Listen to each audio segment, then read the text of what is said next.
Hello, everyone. My name is JD Calderon, and this is Indy Comics Explained. Yet again, I brought another fantastic group of independent comic book creators. So please hit like, hit subscribe, share out the video, let everybody know we're here. And we got this dude back. He's back. I'm back, baby. I'm back. I'm wearing a thermal. That's up. That's it. You got a sweater on. I got thermal. We got some weird shit going. You're layered. You're layered. We got some weird shit going up here in the Northeast, man. I'm JD Rosario from Unstoppable Comics. Been making books since 2008. Been hanging out with this guy over here for a little less time than that. But almost every Sunday, we're here together, hanging out with a hell of a bunch of talented, independent comic book creators who have put their money where their mouth is, believed in themselves, and have made some awesome books. Yeah. Why don't you bring them out, bro? I will bring them. My man.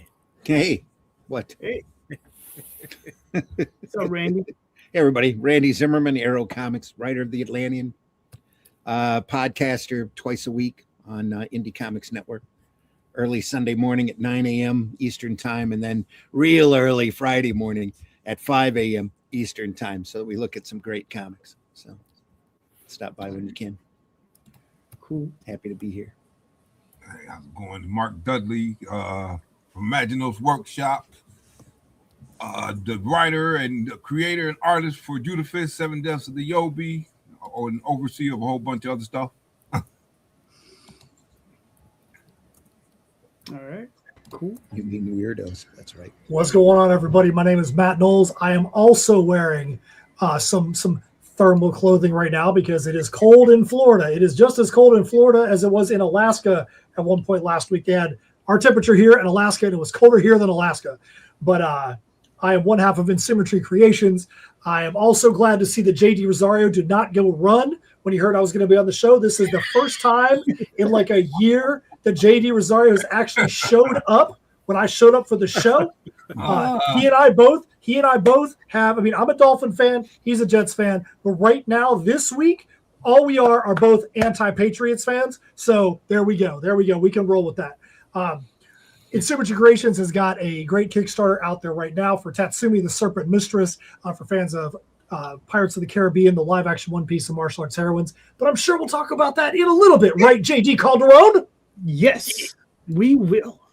So before we go any further, I got to say, for those who don't know, I just want to tag on to what Matt says. Between the months of August and March, we cannot be within the same 1,000 miles of each other. Okay, so we're limited with which conventions we do, and and the likes. All right. Between March and August, hey, you say anything bad about Matt, I'll kick your teeth in. But between August and March, you could throw him to the dogs. I'm like, sure, no problem.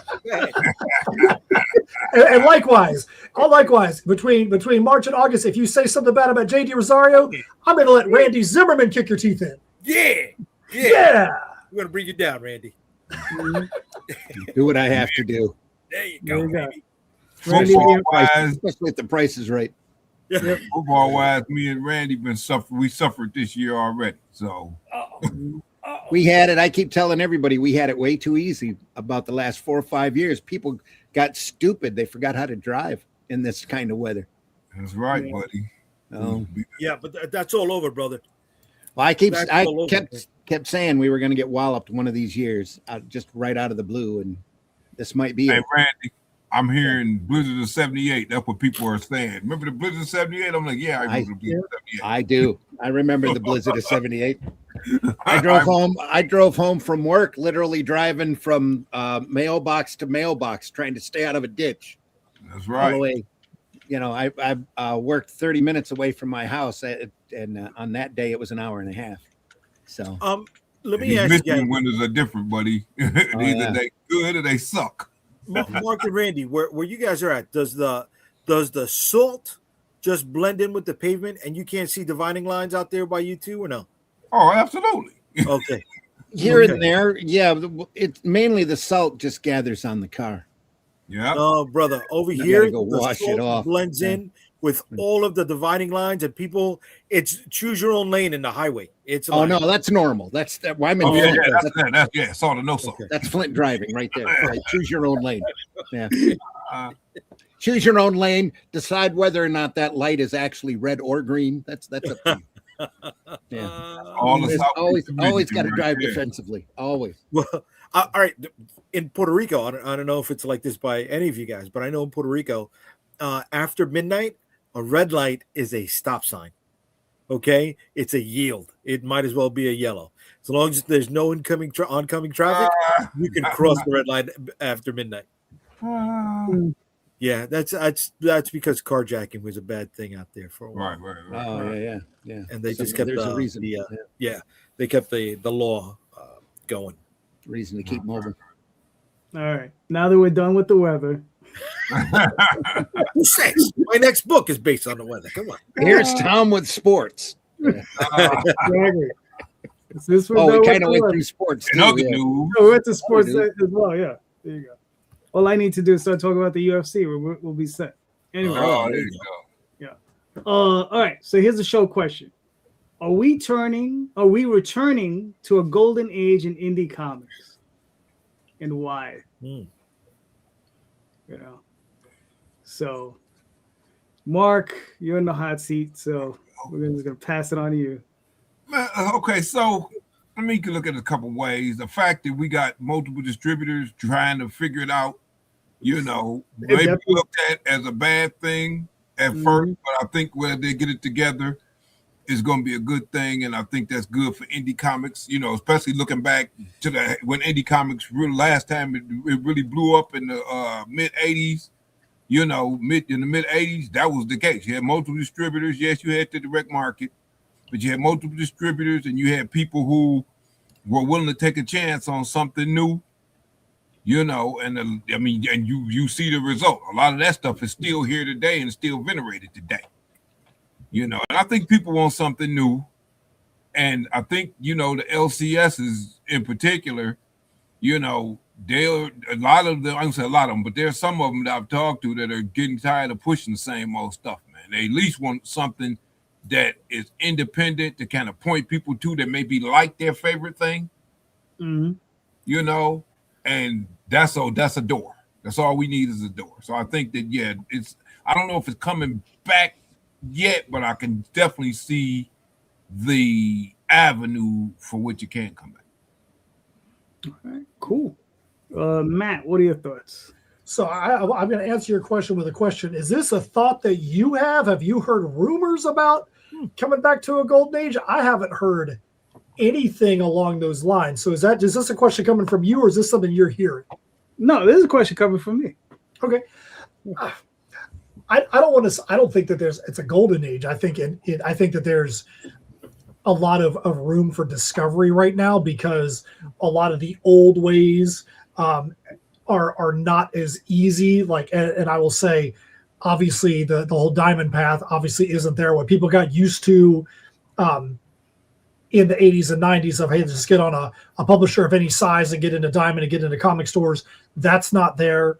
I think that, if you look at the golden age of crowdfunding, which was 2020 through 2022, and everybody had tons of stimulus money on their hands and all that, you could put anything up there and make 5 digits on a campaign. That's not where we're at right now. I think that there's a lot of room for discovery right now, whether it's working with a smaller company like Massive to get your titles into distributors, whether it's doing different things on crowdfunding, a different kind of merch. But I don't know if I would say it's a golden age at all, but I do think there's a lot of room for discovery right now for sure. Bronze. Bronze age. Okay. maybe not gold. Not even silver. Gotcha. Maybe the copper penny age. How about that? Copper penny age, there you go. All right. That's fair. Randy, what are your thoughts? I like what both Mark and Matt said. We are in such a transition period. It's really difficult to predict what's going to happen these next couple of years. Yes, the market looks like it's swinging. Multiple distributors is only a good thing. At least we can get beyond the diamond programming that the local comic shops had been forced to deal with the last 30, 40 years, and maybe diversify the industry. It's all, and the art form, I should say. the whole industry needs to be revitalized and revised. But that's that's probably a topic for another time. But it all ties down to how everyone in this industry loves this business and appreciates the art form. You know, you can't go out there and I want to try to be nice here. You can't go out there and make silly rules and insist on a crap ton of money in order to get basic exposure. You know, there has to be a way. There has to be some way to get distributed out to the masses. And unfortunately, the one thing that the direct market did was castrate a lot of those avenues. Yes. And we have to go back and we have to try to rediscover the wheel, and at the same time try to raise the appreciation for this art form with the public. You know, words and pictures, this is the best, most unique form of entertainment, and it can be the most personal voice that any entertainment venue can give you, even outside of. It's the same as sitting in your room and writing a song and pouring your heart out into your perfect track on digital. It's the same thing with us working on boards or working with art. And the people in the business have got to stop being the greed and the unnecessary bilking, I guess the proper word would be, has to stop, and there has to be a kind of like the old saying goes, a rising tide raises all boats. We're all going to have to get into that water and figure out how to raise that tide really fast, real quick. And if we were to do that, I really think that there could be a new golden age, especially in the indie market. There's a lot of the indie market that a lot of people don't remember. Sure. You know, especially because they've, and I've caught this a lot of it that was never experienced by current comic fans. Sure. You get in there and you hit your touchstones, your turtles and your image, but in between that, there was a real golden age there, like when Tall Tales came in, when Aniverse came in. There was a huge diversity that was coming in as far as different titles and different subjects and oddball things that, who was it? Austin even tried to do a baseball book, a comic at one time. There, all sorts of different genres were opening up until Image came in and kind of stifled the retailer dollar with over deluge of superhero books. Mm-hmm. Yep. But if that's the golden age, I would love to see return. Gotcha. So what you're saying is that superhero books are just not that good. Not much. No, not at all. I'm not saying that. I was just joking.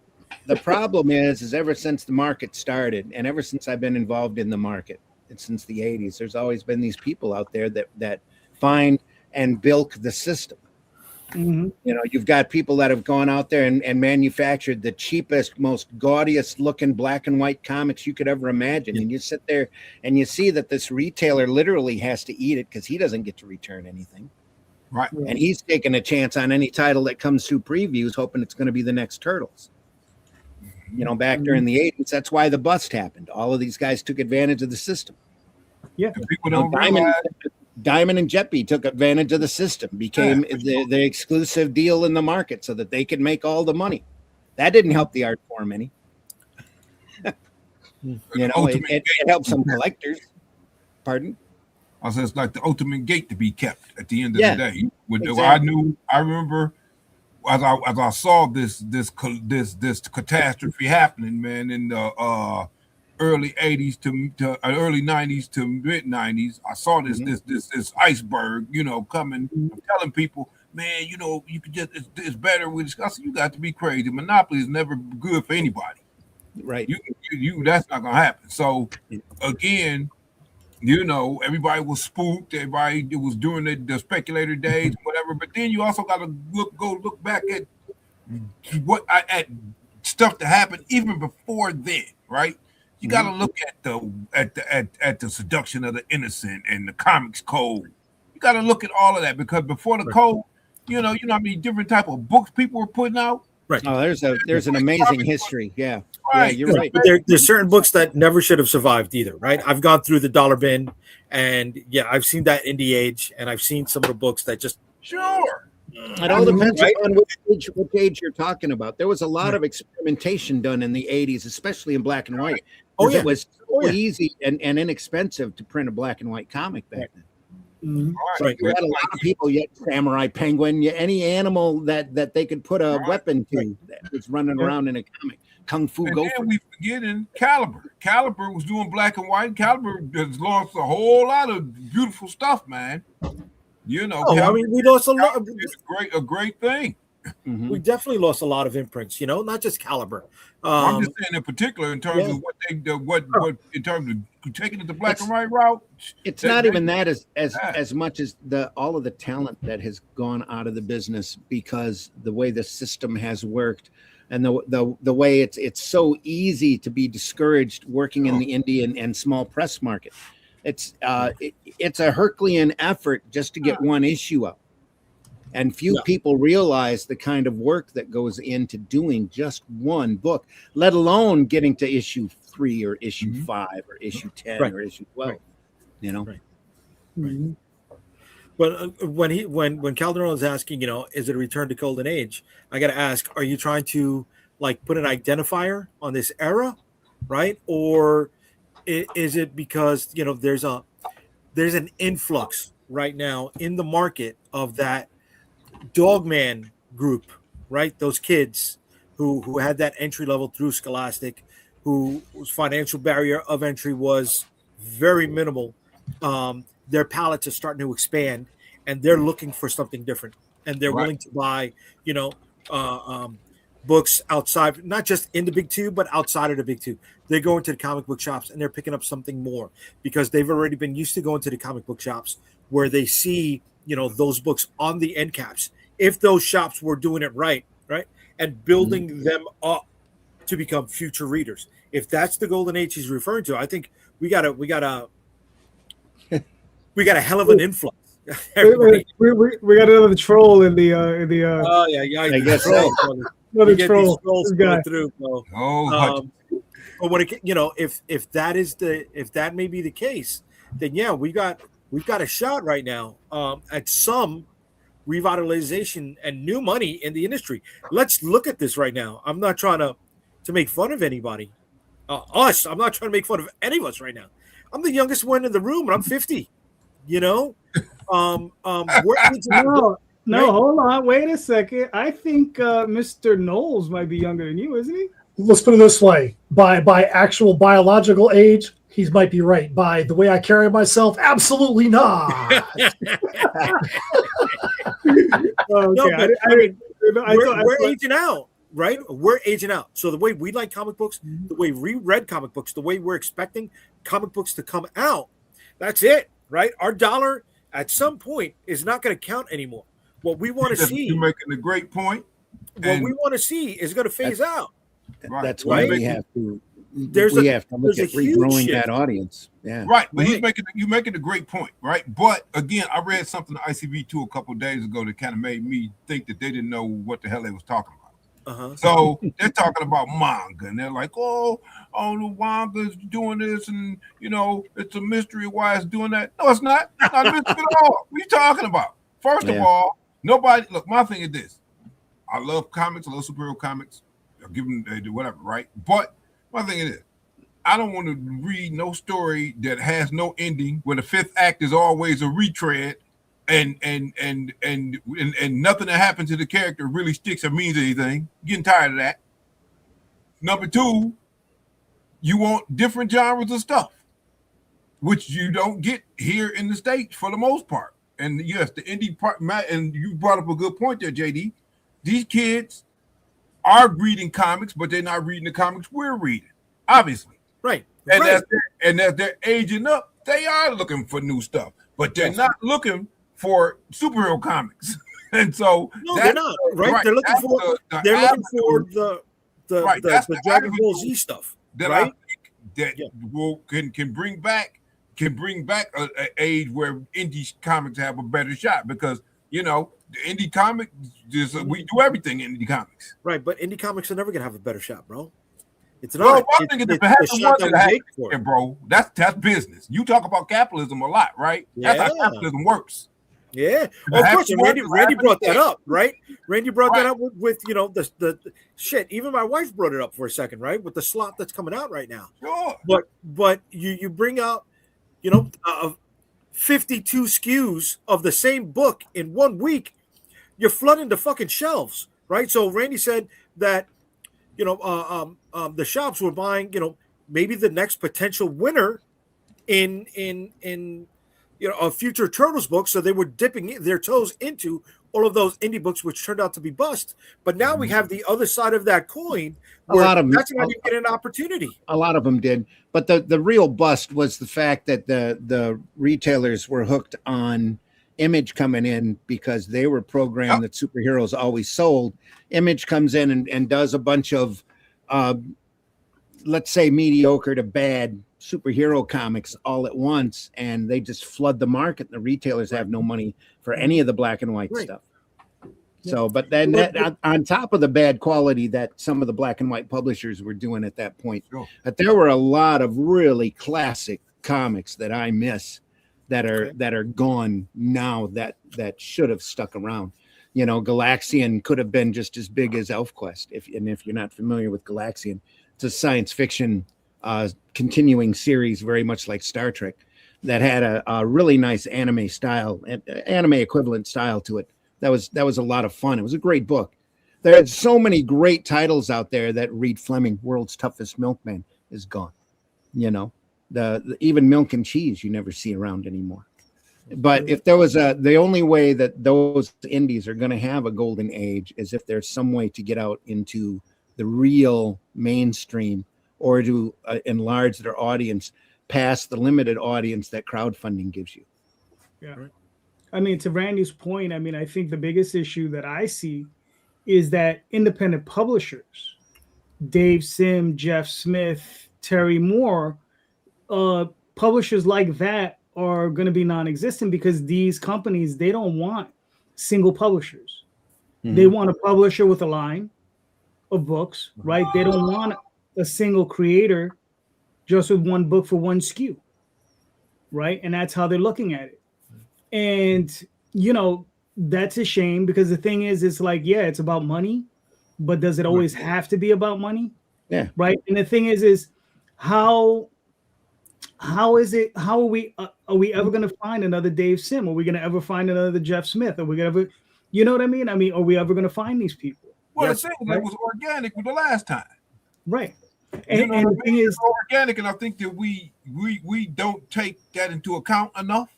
We looking at the SKUs, we looking at all this or whatever, right? I remember picking up TMNT, the first issue of TMNT. I just walked in the store. That was back in whatever, right? So I walk in the store. I'm like, what the heck is this? It's kind of weird. Check this out or whatever, right? And even then, you had the direct market. We had multiple distributors, yes. We still had a direct market. It was a comic shop I picked it up in. And even stuff like that, like Sunrunners, for example, right? We talked about that one time. Pat Broderick. I recently I found a copy of it and had it in a while, so I hit up Pat Broderick. I was like, hey, Pat, guess what I found? Copy of some of his best work. But again, it was organic. And one thing about being organic, like we talked about, the scholastics are growing our audience for us. Yes. It's our job to take advantage of that growth and try to focus on where those kids are trying to go, what they're growing into. Yes. Mm-hmm. Yeah. And look, as they grow up, I know, Jay, you had mentioned that, those kids coming out of manga, they're going to want to read more Dragon Ball Z. I actually disagree with you. They're going to want to read something. I don't think they want to read Dragon Ball Z because they've read it. They want something different. You understand? They're going to read, but they want something different. Maybe they want Shield of the Interceptor. Maybe they want, Vicky Styx or Tetsumi or something along those lines. They want something a little different. Okay. Because they've had their fill with that other stuff. That's why they're moving on. I think the thing as creators that we really have to be cognizant of is that where we're at in 2026 is not the same form of entertainment market we were at 10 years ago, 20 years ago, 30 years ago, as the faster broadband gets, the quicker information gets to our fingers. Think about in the 80s, how did you get your news? You sat in front of the TV and you watched your local news station, and that was where you got your news, or you went down to the store and picked up a newspaper. Mm-hmm. I will bet you that there's less than 1% of people in the country, in the world, that's how they get their news now.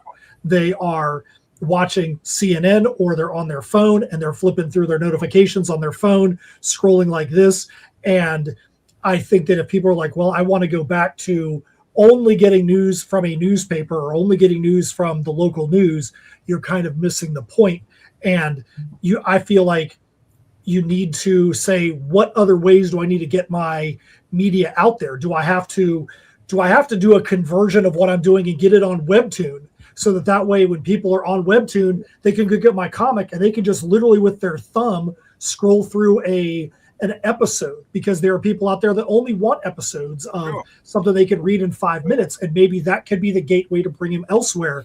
And I think that is one of the big things that I see a lot of people miss, is that it's okay to do different things. There may be, if you build your fan base, you may have 10% of your fan base that's Matt, I want to call a TV timeout on that for a second, because you're answering the question that I want to ask.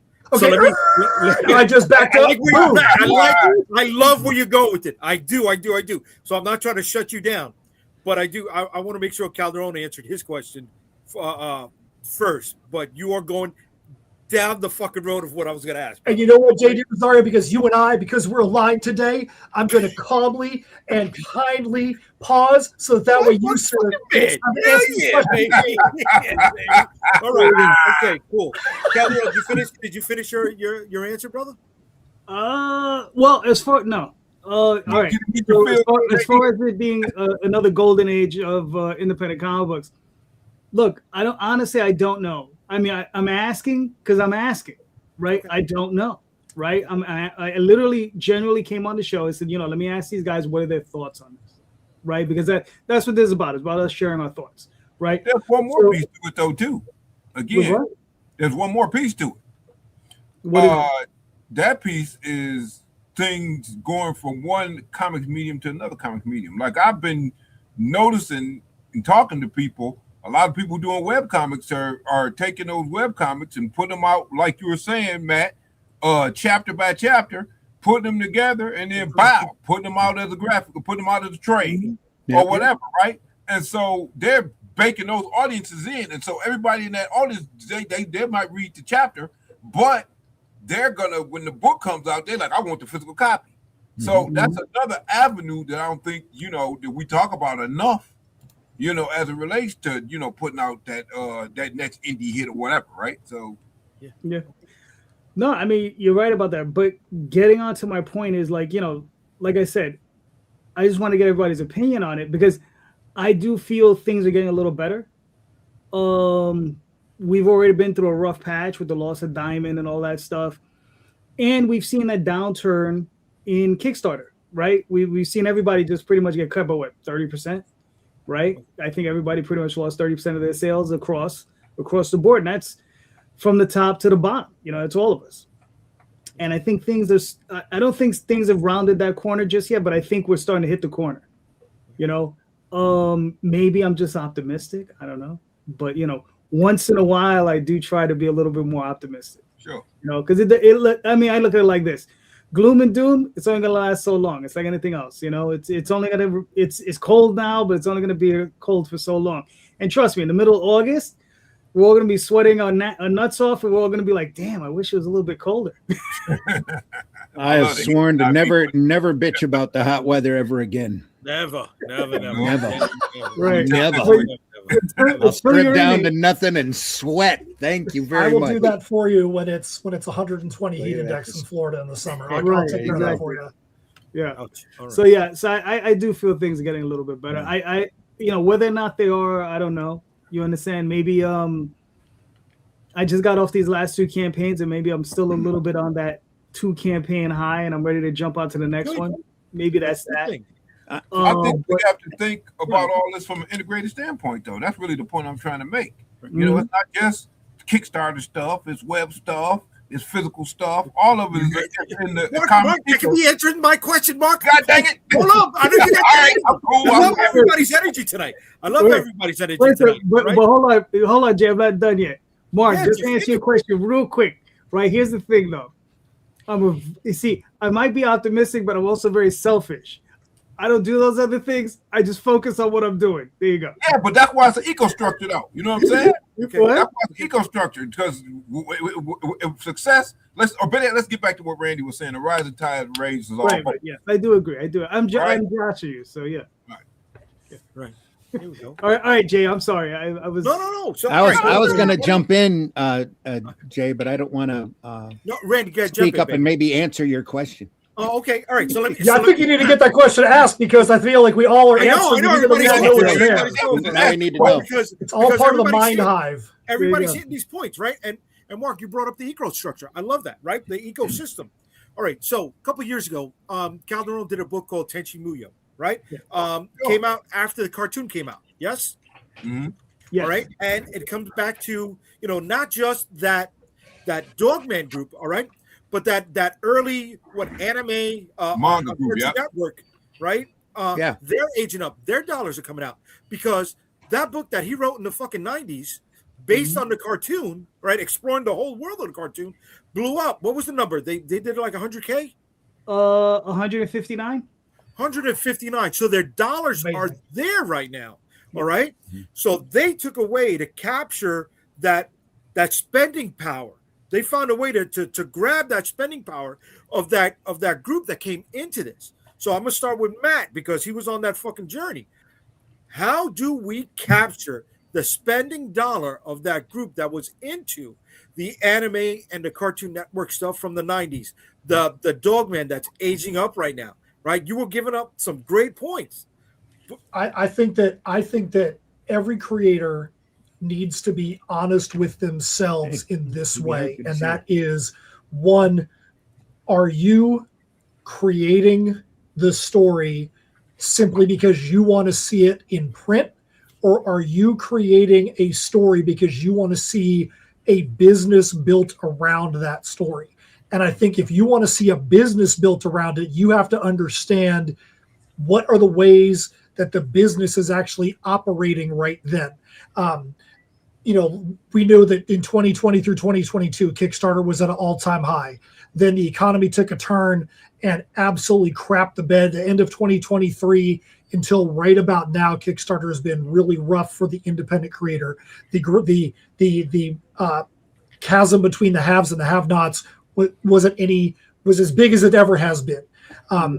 You have to look at, well, what are the things that are selling? There's people out there that want collectibles. Think about the ultra collectible world that we're in right now. There are Pokemon cards that are $5 million to $10 million. People are going and doing box breaks on YouTube, and they're pulling $10,000, $100,000 101 cards out of there just for trading cards.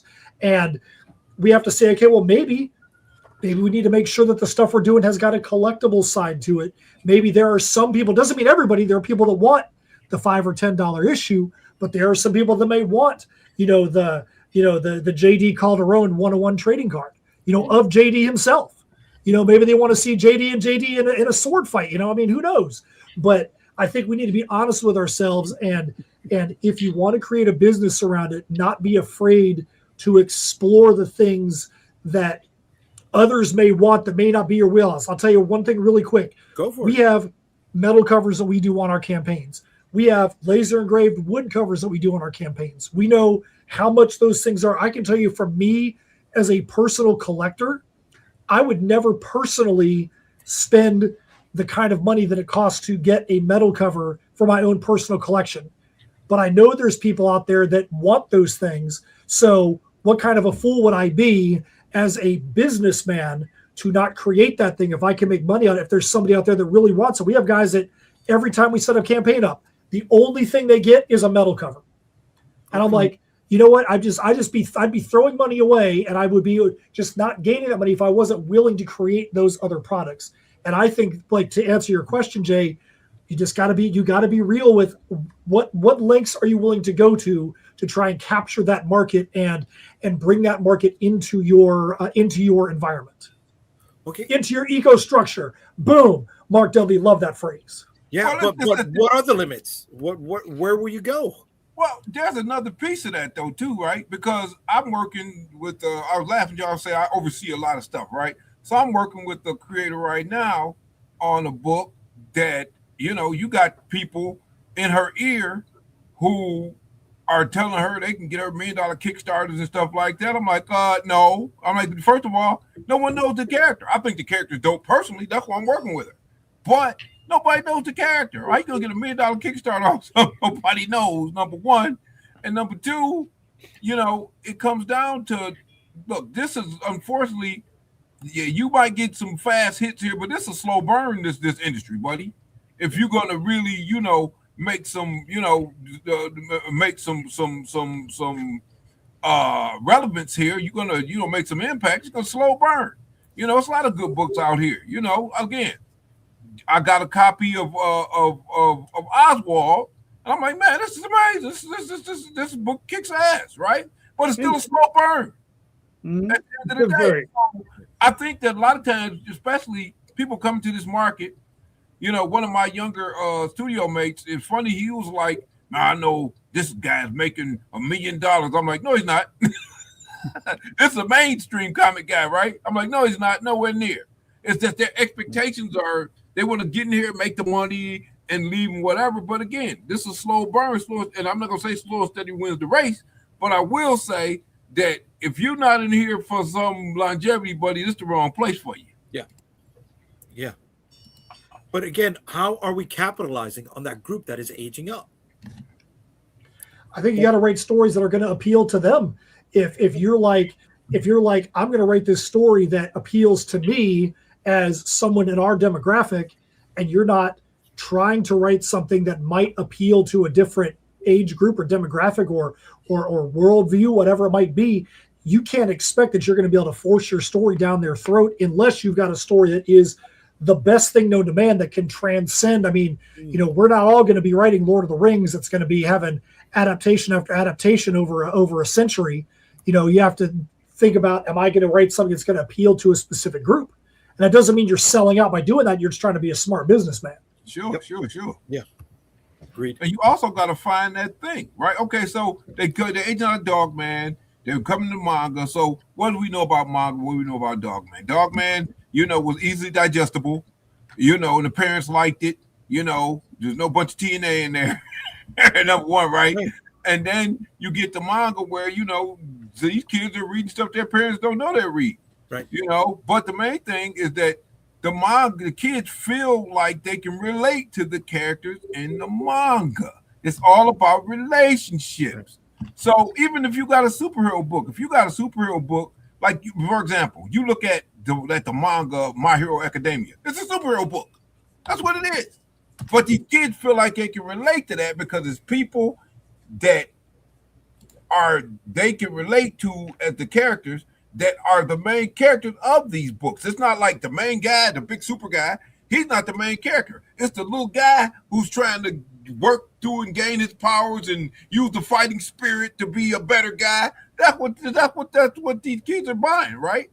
And I think that the superhero comics in and of themselves that we produce, at one point we produced that, but we forgot how to produce that. All right, Randy, what do you think of that, Randy? I'm trying to swing this back to your question. Yeah, I don't know. Now, Randy. Yeah, they went all the way to the left of the question. How do you appeal to the Dogman audience? You got to know what the Dogman is in the first place. That's the big thing. You got to know what the what's selling out there and what's not. You got to get your feet dirty and go in there, buy a couple of Dogman books. There's I got it over here somewhere. The Cool Cats Comics Club that Pilkey does more for getting kids into comics than what Marvel and DC's done the last 40 years. You know, the market has been so centralized and so blindered by you only want to sell superhero stuff or you only want to sell horror stuff, that the variety is gone. And the entertainment has been the entertainment value, because you can do whatever genre you want to do. And people have proven this over and over again. It's always the quality of the writing. It's the quality of the work that's going to bring people back and have people come in and really start looking at you. When, for example, and correct me if I'm wrong here, when Attack on Titan started out over in Japan, they thought it was terrible. That's just crappy stuff. It gets over here to America and they start reading it and looking at the actual story and thinking about it, and it becomes a huge hit over here. Exactly. You know, I like to say that the kids are so desperate to be entertained right now that they're reading manga from right to left. They're willing to do that to be entertained. There's a problem. And Marvel and DC should have figured that out about 20, 25, 30 years ago. And the independent market's always been trying, but the independent market with Bone and other things like that, if you're lucky, a big Scholastic ends up finding Bone, a property like Bone, and blows it all up. But the really innovative thinker, the really creative part of this industry has been stomped on and watered down because of somebody's perception that the only thing the retailers want to buy comes from 2 tall castles and maybe a couple, 3 or 4 huts that live around the moat. You know what I'm saying? Mm-hmm. Right. Love that analogy. Yep. And it's got to change. And if we're in an age right now, it's not a golden age as much as a transition age. And there's so many different avenues out there, and there's so many different boxes out there. And yet I still think that you're going to have somebody figure out a format, whether it's physical or digital, that's going to just blow up. And this art form has always proven itself to survive under any kind of circumstances. Sure. It'll survive this as well. But I think in the long run, something's going to pop out that's going to make it even bigger. I thought it was going to be graphic novels. Everybody thought it was going to be digital comics, and maybe Dogman size books, maybe digest books again at the grocery stores, which Archie has been doing very quietly for 40 years now. And there's got to be a reason those digests keep coming out. They ain't losing money. Yep. You know what I'm saying? You know what I mean? And it comes down to quality of product and hitting the audience and bringing their attention to it. The thing with superheroes, and this is me, I'm probably shouldn't even start this soapbox, but my big problem right now with superheroes is that they're too realistic, and that superheroes is a fantasy genre, and it needs to stay and be a fantasy genre. And as such, it needs to stop worrying about all the little realistic bits in your life and get back to what superheroes actually were. There was a time when Captain Marvel Jr., Mary Marvel, selling millions, just like Crime Does Not Pay, just like Weird Science. They're selling millions off of the stands. And it's a completely whimsical, just goofy book. You pick it up now and you just shake your head at it. All of the weirdness that you thought Superman and Batman had back when the Comic Code Authority first kicked into place, all came out of those writers who were writing Captain Marvel at one point. You know, with a talking tiger and a talking worm and a talking alligator, and sold millions. We need to get our art form back to that point where we're selling millions, but we're selling to different millions all over the place. Crime Does Not Pay. The audience for Crime Does Not Pay was not the audience that was picking up Captain Marvel. Sure. Right. Mm-hmm. Yeah. And we need to find a way to get mass distribution again as well, and get out there in front of a lot of people's noses somehow, whether it's digital or a different format or whatever. What works for them is that they do books on everything. What you want to cook it, you want to do a book or a manga about cooking, they got that. You want a manga about roller skating, they got that. You want a manga about salary man, they got that. You want a manga about politics, they got that. That's also an art form and a culture that didn't grow up castrated by the Comic Code Authority. Yeah, absolutely. go. Absolutely. Mhm. That's you why go. I took it back to that history right there, Randy. That's See that? exactly why. Yeah, that code authority knocked comics down into kitty literature in the minds of people here in North America. It's not just Absolutely. United States. It's the whole North American. But you get out of North America, maybe It's a different past Britain, because Russ and Glenn like to tell me that their situation's the same as ours over in England. But you get to They got France, and you get 2000 to AD. Spain. Yeah, it's true. You get to France and Spain. We're artists.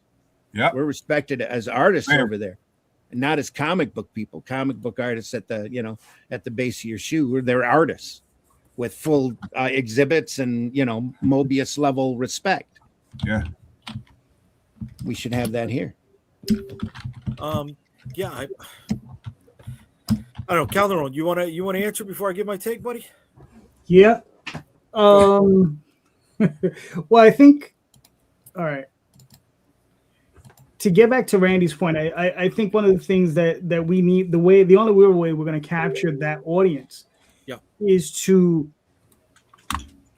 distribution needs to be expanded, right? It's been an issue for us for the last 20 years. Ever since Diamond took over as the single whole hog distributor, it's been issues. It's been 30 years or whatever the hell it's been. And it's just an issue because we just don't have the reach to get out to these different places. The other issue is the superhero thing is an issue because it just sucks all the air out of the room. Yes, it does. And I mean, and I'm not talking about the stuff like, the stuff you're doing, Jay, or like anybody other independent guys. We're talking specifically Marvel and DC printing 200 books a month. You understand? Filling up the stands. Yes. Now, Wait. To add to that point, 200 crap books a month. Well, no.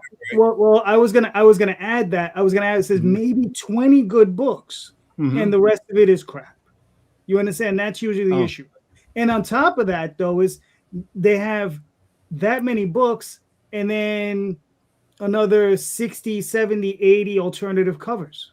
Yeah. If not another 200 or 300 alternative covers on top of it. Yeah. Right. So it's like you have they've already said they've stated a long time ago they're printing books to make sure that a company like Image doesn't succeed, right? That Pacific Comics never happens again. That Kamiko never happens again. That First Comics never happens again. They don't want these companies back. They don't want this competition. You understand? Now, if they were to scale back in their publishing and focused on their core titles and putting out really good books, I guarantee you they'll be down to like 20, 30, maybe 40 titles per book. They'd have quality books, right? And we'd all buy them, right? But that would leave room on the stands for everybody else to grow, right? And they don't want that. They really don't. It's funny. Daphne, I was just having a conversation with Daphne. She was telling me where she read that the reason why a TV ad spot is so expensive is because companies like Coke, Nike, Disney, these really big multimedia companies who don't need the advertising, they keep the advertising expensive because they don't want small brands to get in there. You understand? They don't want smaller brands to get in. You understand? They said the only other avenue that's been able to get in and crack that monopoly is betting sites because they have money. They're the only ones that got to outspend them. Yeah. Right? And that's it. And that's not us.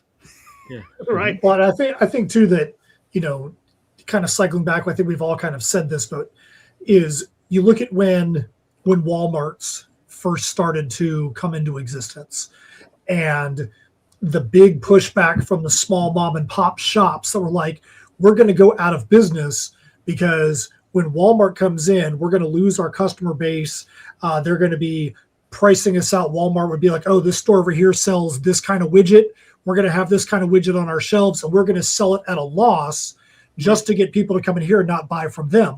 So the mom and pop shop could have done one of two things. They could have said, we're going to fight the big guy and we're going to try to keep our mom and pop store over here, or we're going to innovate.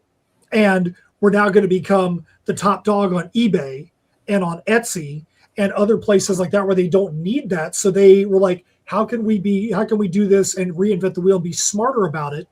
And I think that that's kind of the things we all have to think about too.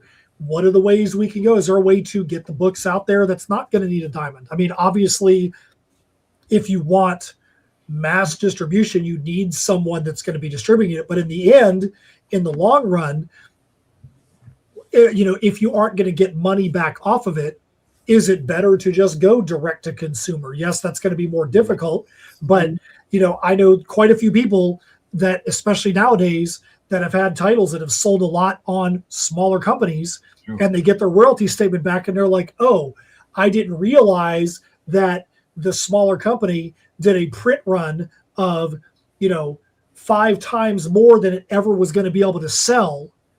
And because now I have to pay back this print run, I'm never going to make royalties off of this thing. How am I going to pay my artist? How am I going to pay for all the things I need to do? So maybe there's a different way to go about it. So I think, again, we all need to think about what's a different way that we can innovate to get our stuff out there that may not need the traditional model as the only model.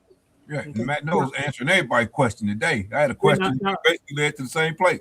Boom, Mark Dudley, man. Look at this, man. Dude, I love it. I love it. You all Matt Knowles Day. Yeah.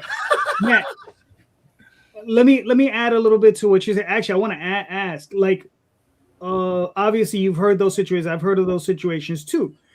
Is there any and this had all right, let me I'm gonna have to put a pin in that. It's a completely different question. Jay, answer your question. Okay. So I'm gonna answer the question by starting off with, I never should have asked the question in the first place, because what I asked was being answered to the point before I even asked it. You guys were hitting on the fucking nose, and I was like, "Oh, I wanted to hold on to that juice so I could present it in that." We're still giving you juice, man. Come on now, we're still giving you juice. Give me different juice. Juice, bro. You know what I mean? Yeah, bro. My question had nothing to do with My Hero Academia, Mark. It didn't. But you went there, baby. You went there, but I want to take that because I want to build from that. I want to build from that, right? Because you did bring up something, right? And right, because it was a superhero. And what's being capitalized on is whether we want to accept it or not. That absolute Batman, all right, is coming with a style that attracts that reader that has aged up, that reader that is looking for something different, right?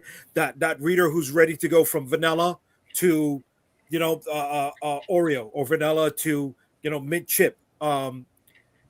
He's giving you the style.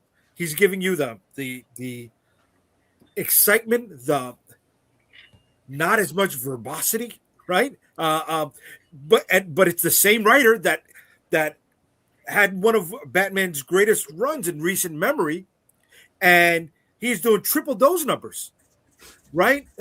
I mean, The Absolute Batman is the best-selling book in the DC line right now. And yes, to go back to what Randy said, they are also capitalizing on that digest size, right? What is that? 810 is that? I don't know, Randy. I don't know what that print size is. 6x9. I'm not sure.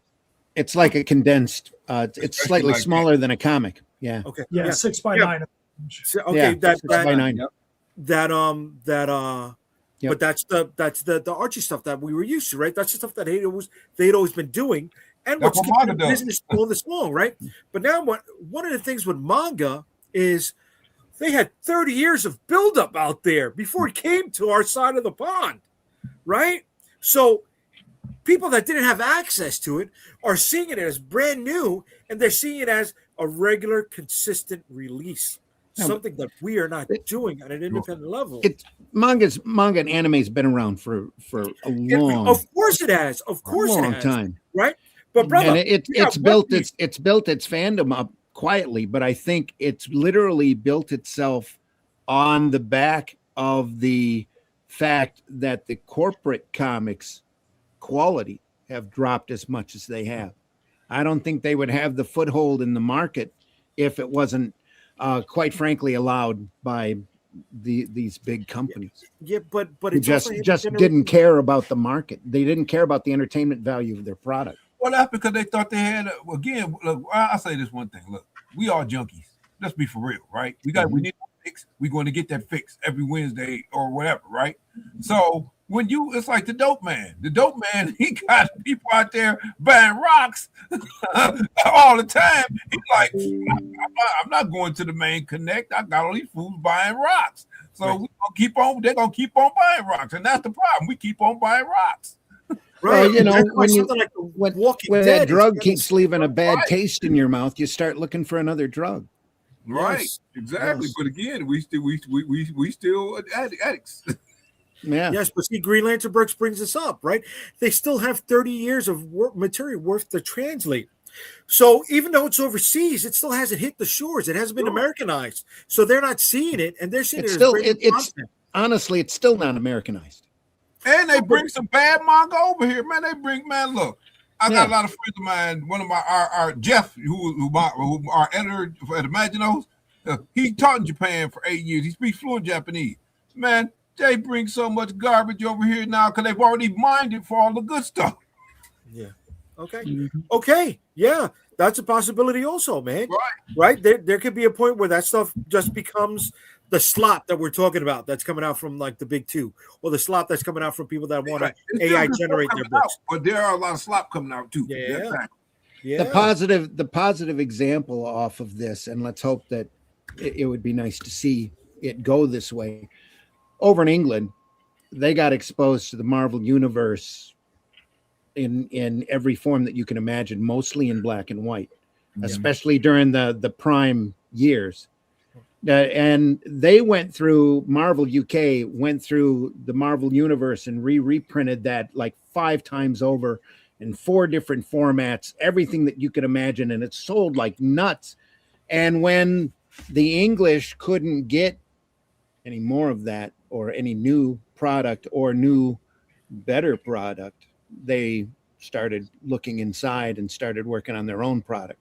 Mm-hmm. Let's hope that some of that happens over here, and that we end up getting like a publication like 2000 AD coming out in, and it wasn't a really unusual format for them over there. Over here, it was really a weird looking format, and with phenomenal ideas and very subversive material, and I would consider 2000 AD to really be the next step up as far as the entertainment genres go, from superheroes into science fiction pulp adventure characters.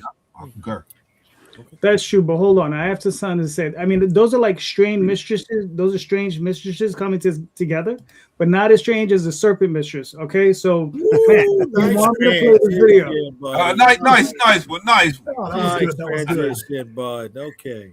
All right, I was trying on that one. All right, Matt, you want to play this video? Sure, absolutely.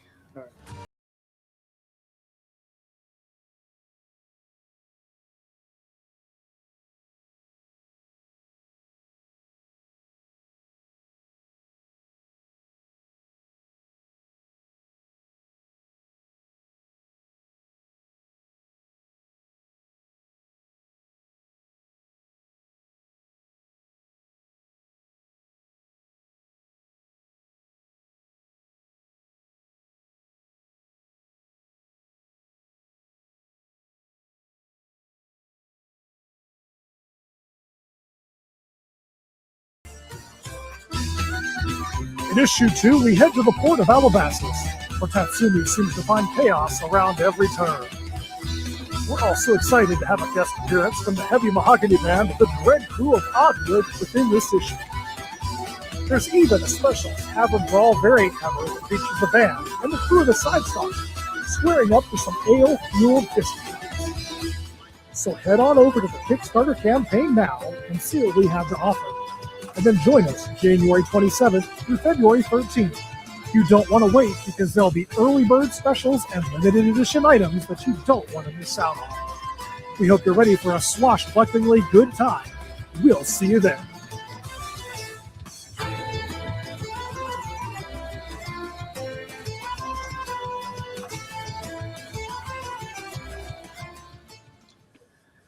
All right, very nice, very nice.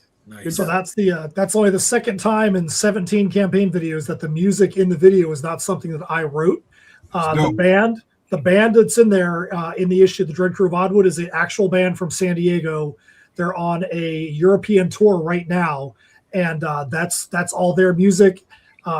In this issue, we have a tavern where there's a band of kind of hooligans playing, and Steph and I were like, man, why aren't we asking our guys in the Dread crew if they want to get, be some guest stars in this issue? And they were all for it. And, they were totally cool with us using their music in the video.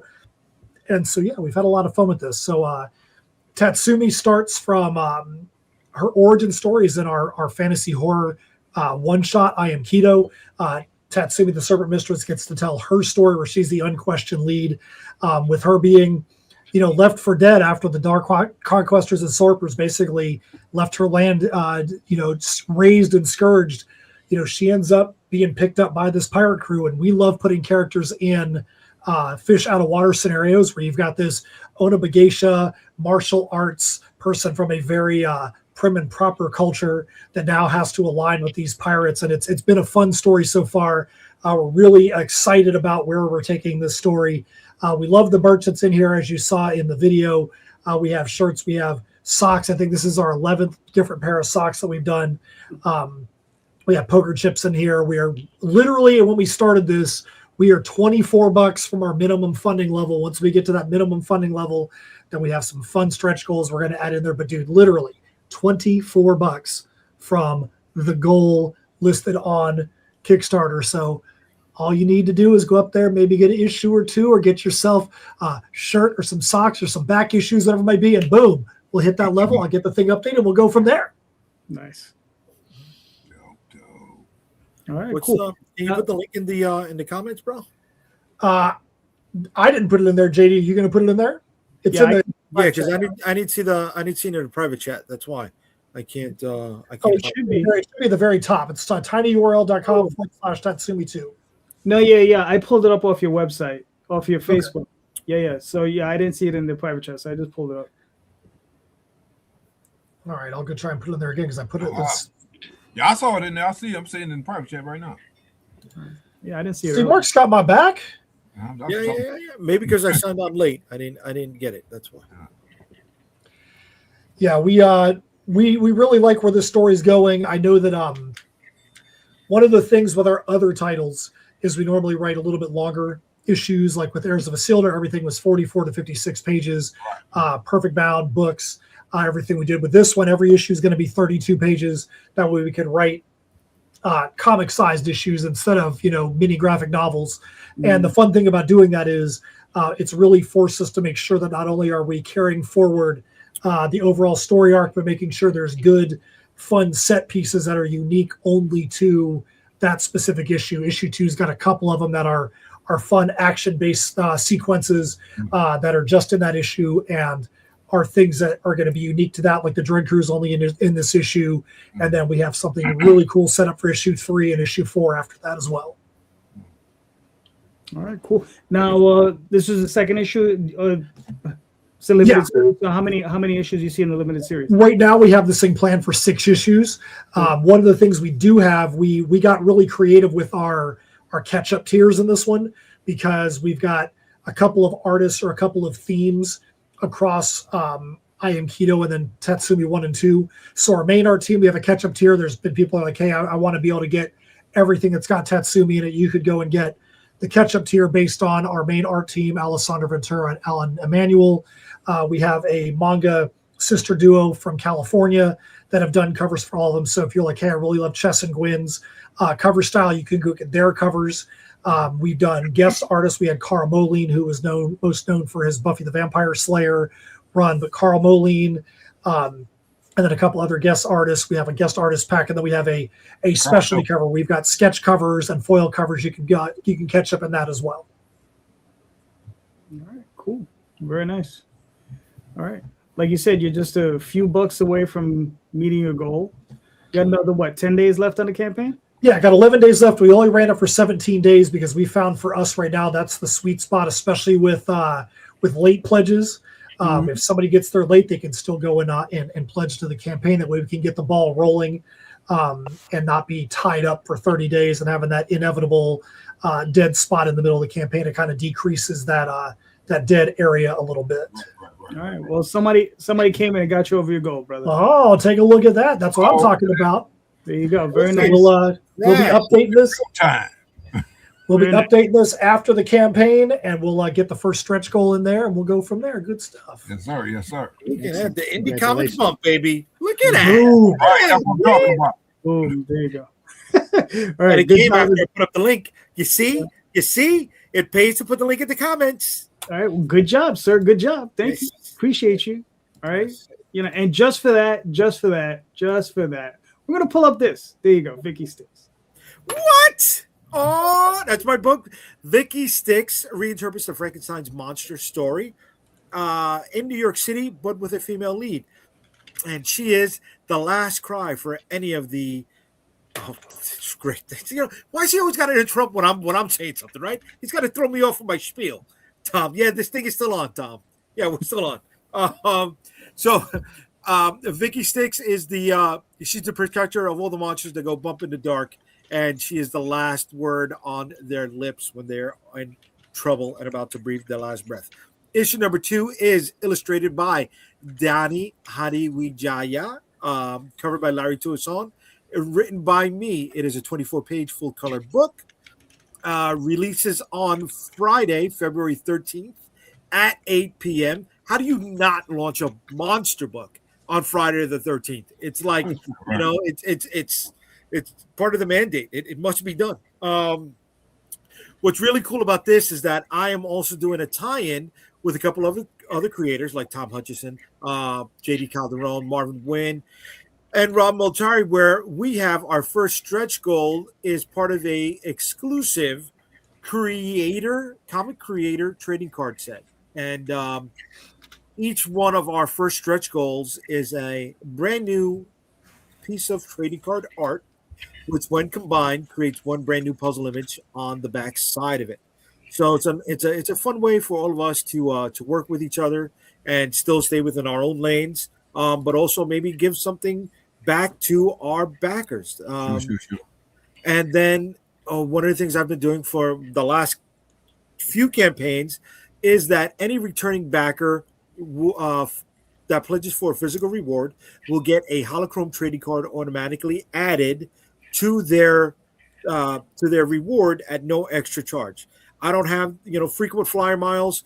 I don't have that little punch card that says, you get your 7th coffee for free. But I do have a list of everyone who's ever backed me. And it's my way of saying thank you for coming back. And then we're also going to be doing another exclusive holochrome trading card for early bird backers. So if you're with us in the first 48 hours, again, all you got to do is back the first physical reward tier, and you're getting extra junk right off the bat for free. As again, a way for me saying thank you, and you jumping on here quick enough to help us boost those numbers. If you're not a returning backer, and if you get to it after those first 48 hours, you can still purchase those holochrome trading cards if you are interested. But just get them for free, but jumping on right off the bat. There you go. Very nice. And Jay, Yes, it's not junk. It's cool stuff. Oh, cool Dude, stuff. I was literally going to say the same thing. I'm like, high quality collectibles, not junk. You're absolutely right. Absolutely right, guys. I was in the zone. Mea culpa. It's not junk. It's cool. It's cool shit. That's right. Good stuff. There you go. I'm gonna pull up my campaign. Well, this campaign is Dreamweavers. This is 2.2. It's a catch-up campaign. So if you missed the first campaign, I'm making it available again. I got a few new covers on here by various artists. This is Art Voyager, so he's gonna be available. I'm forgetting the name of this artist, of course, but this guy's awesome. I'm serious. I worked with like 30 different artists in the last few months. I'm just forgetting this guy's name. But this guy is really, really good, and I want to get him on a book so bad. And then these are some of the interior pages for the book. And Dreamweavers, just to let you know, is about four kids aged between 8 and 12. And they like to play role-playing games. And whenever they go to bed, they come back in the bodies of their role-playing game characters. And these are these weird-looking, like this is one of them. Armadillo, he's one of the kids. Acrobat, he's one of the kids. We have a character called Mouse. We have the girl who's in there. She's the werewolf. Werewolf's like 7-8 feet tall. But she's known as Snowflake because that's what the little girl wanted to name her, and that's what she is. So there you go. So everybody can check that out.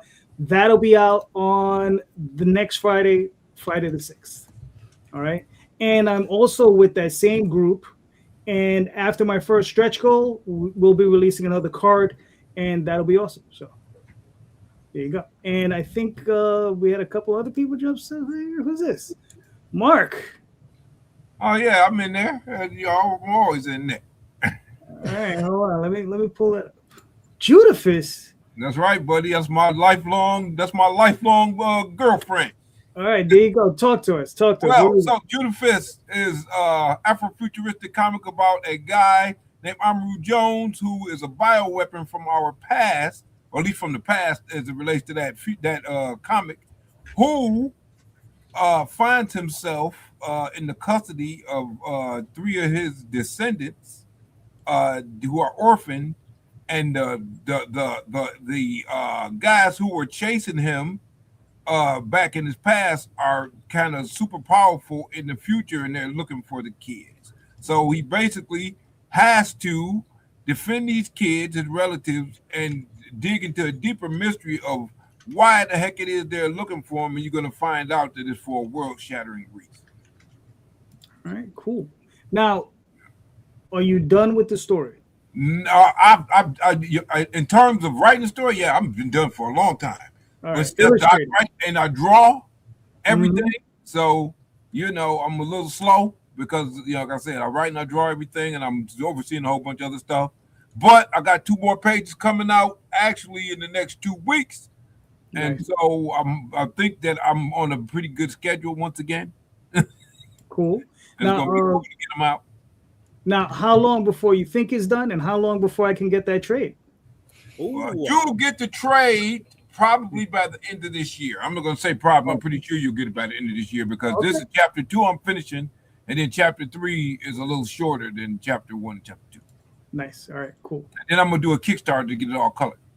Sounds good. You know when you're going to be doing that Kickstarter? That Kickstarter will probably come around Christmas. Okay. Maybe later because nobody wants to give any money at Christmas. Yeah, you'd be surprised. You'd be surprised.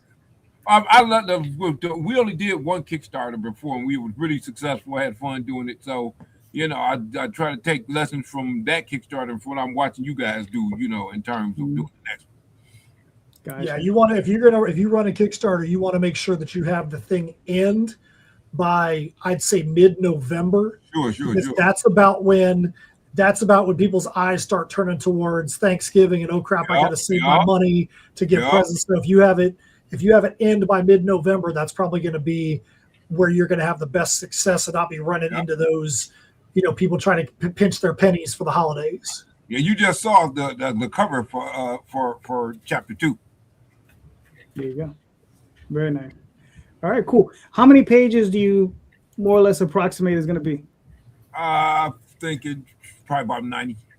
Okay. The actual the first trade gonna be about 90. Yeah. Okay. All right. Cool.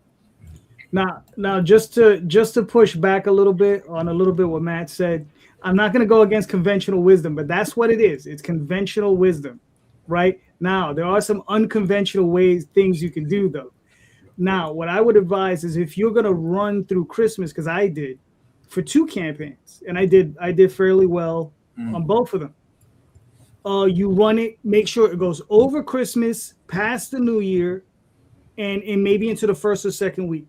Right, what you're going to find is that after Christmas, people are going to have money because people get gift cards. People get, that envelope with a few extra bucks in it. Right. And they're going to be looking to spend it. And why not spend it on your books? Right. That's how I look at it. That's why we launched in January. Exactly. That makes perfect sense. Yeah. But as long as you let it roll past. But I got, I did all right during that period. So, and definitely said I got a 6 out of 10 for my segue. I'm a little hurt. I would at least give you a 6.5 out of 10, man. Come on. Damn, he'll be roasting you. I know, and that was his book. That's what I'm saying. I said more than your wife did. Come on, man. Yeah. I at least gave you a higher grade. Come on. There we go. All right. All right. Now here's the thing, Jay. Check this out. I didn't send it to you because I knew you were gonna already have a question, but I asked everybody to come up with a question today. What? Yes. And you made me ask the one that nobody answered? That's fucking crazy, bro. What are you talking about? Everybody answered their question. Come on. I'm running the gag. Can I run the gag tonight? No. You know. Oh, and this troll is back. This troll is back. Oh, yeah. You see? All right. So who has a question that they want to ask next? Who wants to go first? I'll Matt, Mark. I got a question, but I'll defer to Randy or to Mark if they want to go first. This is probably kind of simple. So we talk about distribution, right? So are there any other distribution methods that you think we can use in comics that we haven't used? Are there any other distribution methods that you see used in other industries? Anything like that might work for us in comics or in indie comics especially? Okay. I'll start.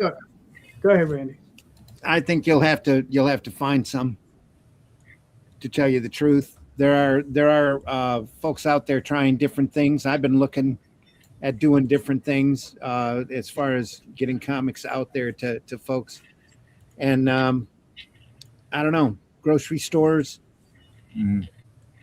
All of that stuff's pretty sewn up. There's got to be a way to get this art form out to the masses again, and in a format or a way for them to appreciate it.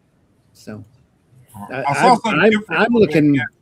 Go ahead. No, I'm saying, well, maybe ask the question. I saw something different that somebody did, right? Well, go ahead. No, go ahead. What I'm doing are graphic novels, and I can't really see myself campaigning for floppies.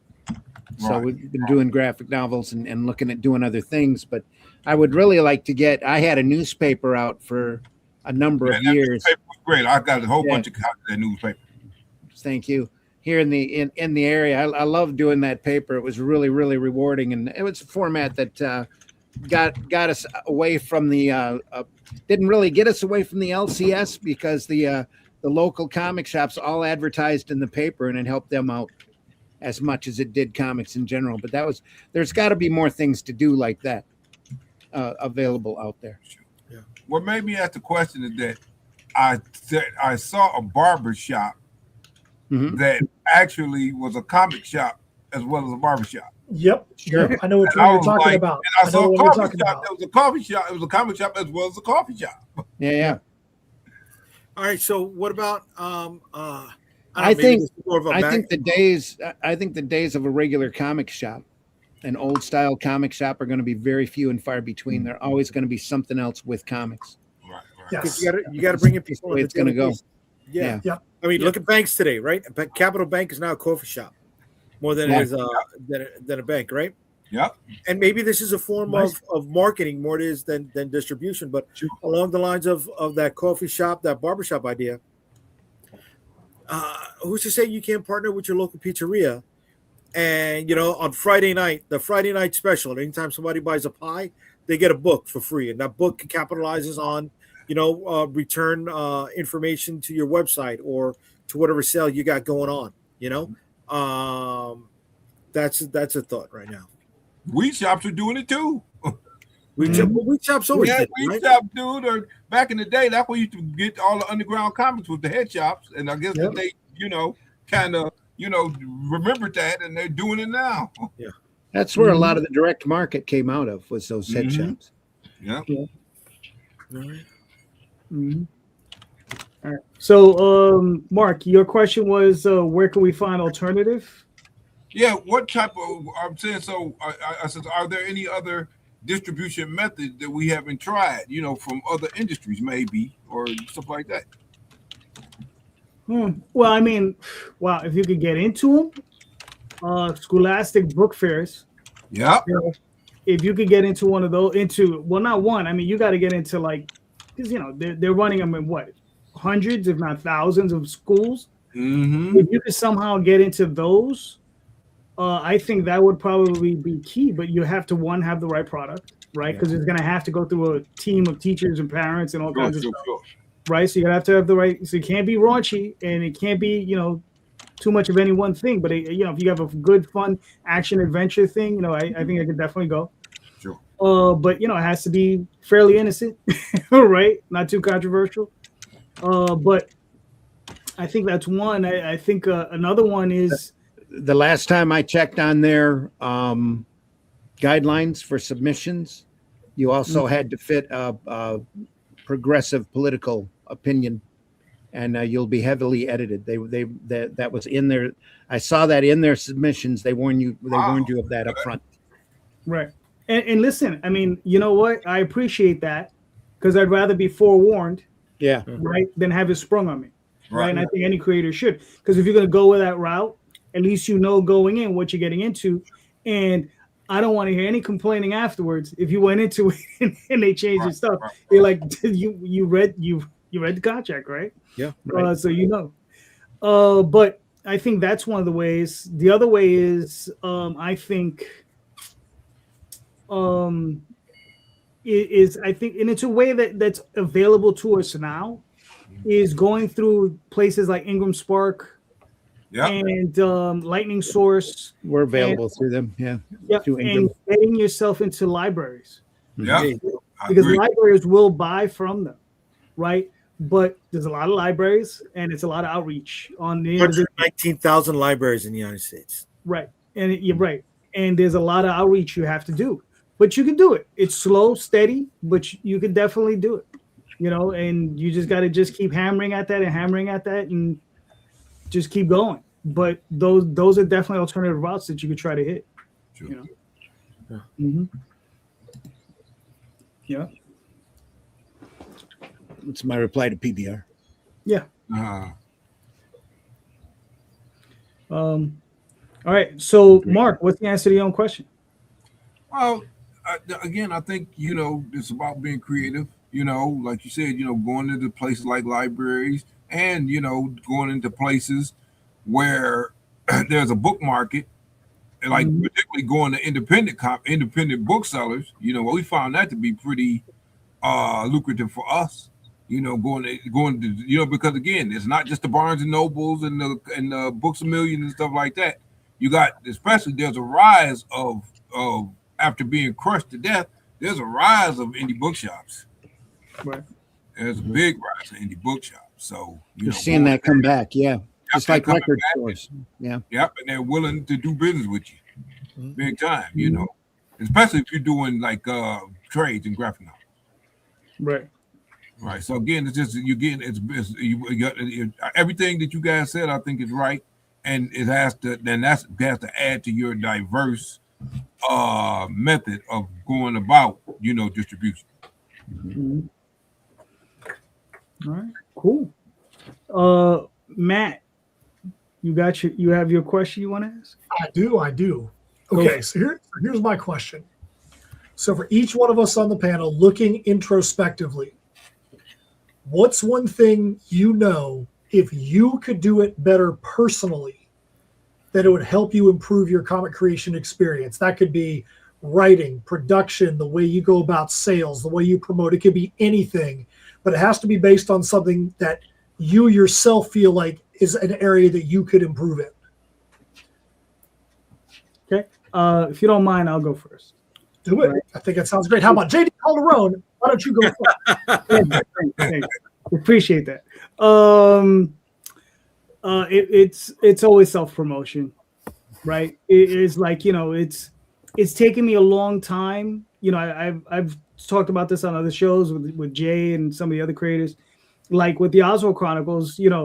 People would ask me, "Oh, what's it about?" Like I would put out a campaign, they would say, "What's it about?"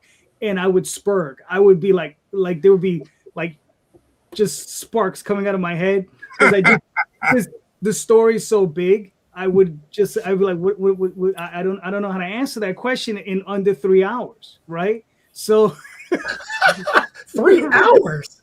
My goodness. Oh yeah. Right? Yeah. So the story's big, right? So I was like, but the one thing I figured out is, and it's funny because I designed the series this way, is that the series is a bunch of short stories. Sure. Right? So I just focus on the short story, right? Mhm. So I focus on that moment in time in his life, and I say, okay, in this particular segment, this is what he's dealing with, and I'm like, and I just work from that, because he's usually dealing with a personal matter that's usually a subplot, and then I'm usually dealing with the larger story that's usually someone from the outside asking him to do something or telling him a tale that they went through or whatever, and I try to break it down like that. But on top of that, though, the other issue I've always had is that I've always felt braggadocious, right? Like if I'm sitting here, I have a problem saying I'm doing I go online and all the time I post it up. You probably see me do it. The greatest mouse adventure going today, right? The Oswald Chronicles, right? And I do that, and I do it tongue in cheek when I do it, right? It's difficult for me to say, yeah, F Frank Miller, F Alan Moore, F Neil Gaiman, bro. Just put all that stuff aside. Just read the Oswald Chronicles. Don't worry about any of those other things. Just focus on this. It's very, very, like, for me, I just, I'm just like I love those guys. You understand? I love what they're doing, and I also want people to read my stuff, right? But sometimes it's hard for me to sit there and say, yeah, it's really great, and I'm like, because as a writer, right, being introspective, I have a lot of self-doubt. I sit back. I constantly question my work, but I do think I've reached whatever level I've reached by having that conversation with myself consistently. You understand? By saying, how can I make this better, right? And so it makes it difficult for me to sit down in front of people and say, yeah, you should really read this, when in the back of my mind going, damn, did I screw that up? So it's one of those things. So it's like it's constantly that inner struggle. Right. So that's why I have that's for me. It's always because, people who have who just have no filter with that stuff and they just go blah and they just, can promote, usually don't produce the best work. Ah. I think it's a good answer. I think it's a good answer. And one thing I always say, you'll hear me say a lot, this is probably a phrase you hear me say more than anything, is that people want to hear about a band, not from a band. Right. If a band says we're the greatest band out there, you're going to say, well, every band thinks that. But if somebody else says, dude, you got to listen to that band over there, that band rocks, and they have no reason to say that otherwise, then that's something that people are going to take a lot more too. Maybe for someone like you, maybe see if you can get people to give you a couple of pull quotes, testimonials on your stuff. That way it's, hey, I feel this way about my stuff, but JD Rosario over here says that, he wants to get married and have this as part of his nuptials. Is something from, from my comic. I mean, those are the kind of things that might help you, because then it's not you puffing up your own stuff. It's JD or somebody else's comments that you're going and you can go lean on as complimentary of your own product. Mm-hmm. Yeah, I mean, DM Ray did a very nice review of the Oswald Chronicles, and he did a video thing. And I listened. I was, I was very grateful for it. And I'm like, I owe DM Ray. Thank you. I don't know if he's listening, but if you listen. What about you, JD squared? Other JD, JD Junior, JD Senior, whichever one you want to go by. What about that? Well. Rosario works. The JD Junior, other JD. Oh man, that one hurts me, bro. I said JD squared first, man. Whichever. Yeah, so but the one that you missed was JD better looking. You know what I mean, bro? You know what though? I'm gonna let you guys fight that one out. Yeah, he didn't want to lie on screen. Nah. So back to the question. So what's one thing if you could do better that you think would help improve your comic creation experience, writing, production, sales, anything specifically that you could do that could help make your products or your experience something better? Consistency. Consistency. It's always key. You got to get the reps in, right? You get the reps in, you're making less mistakes. And if you make a mistake, right, the next rep will hopefully fix that, right? What was it you brought up music, right? With Prince, when Prince would play and he'd mess up on a riff, he would repeat the riff, right, to make it seem like he wasn't messing up, like it was planned. And if you're consistent, you always got next month to fix or the next release to fix the mistake. Consistency breeds trust, Mhm. right? Trust leads to sales. Right. Sales leads to a bigger war chest. The war chest leads for you to pay your talent on a more consistent basis, so they can help you release and build a better product, right? It's going back to that eco structure that Mark was talking about, right? Mhm. Right? Is eco structure the opposite of like a vicious cycle, right? Yeah, it is actually. motion machine, right? That one thing feeds into the next positively. And that's something I'm working on, right? That's something I've always worked on, but I wasn't always consistent with working on that too. So it's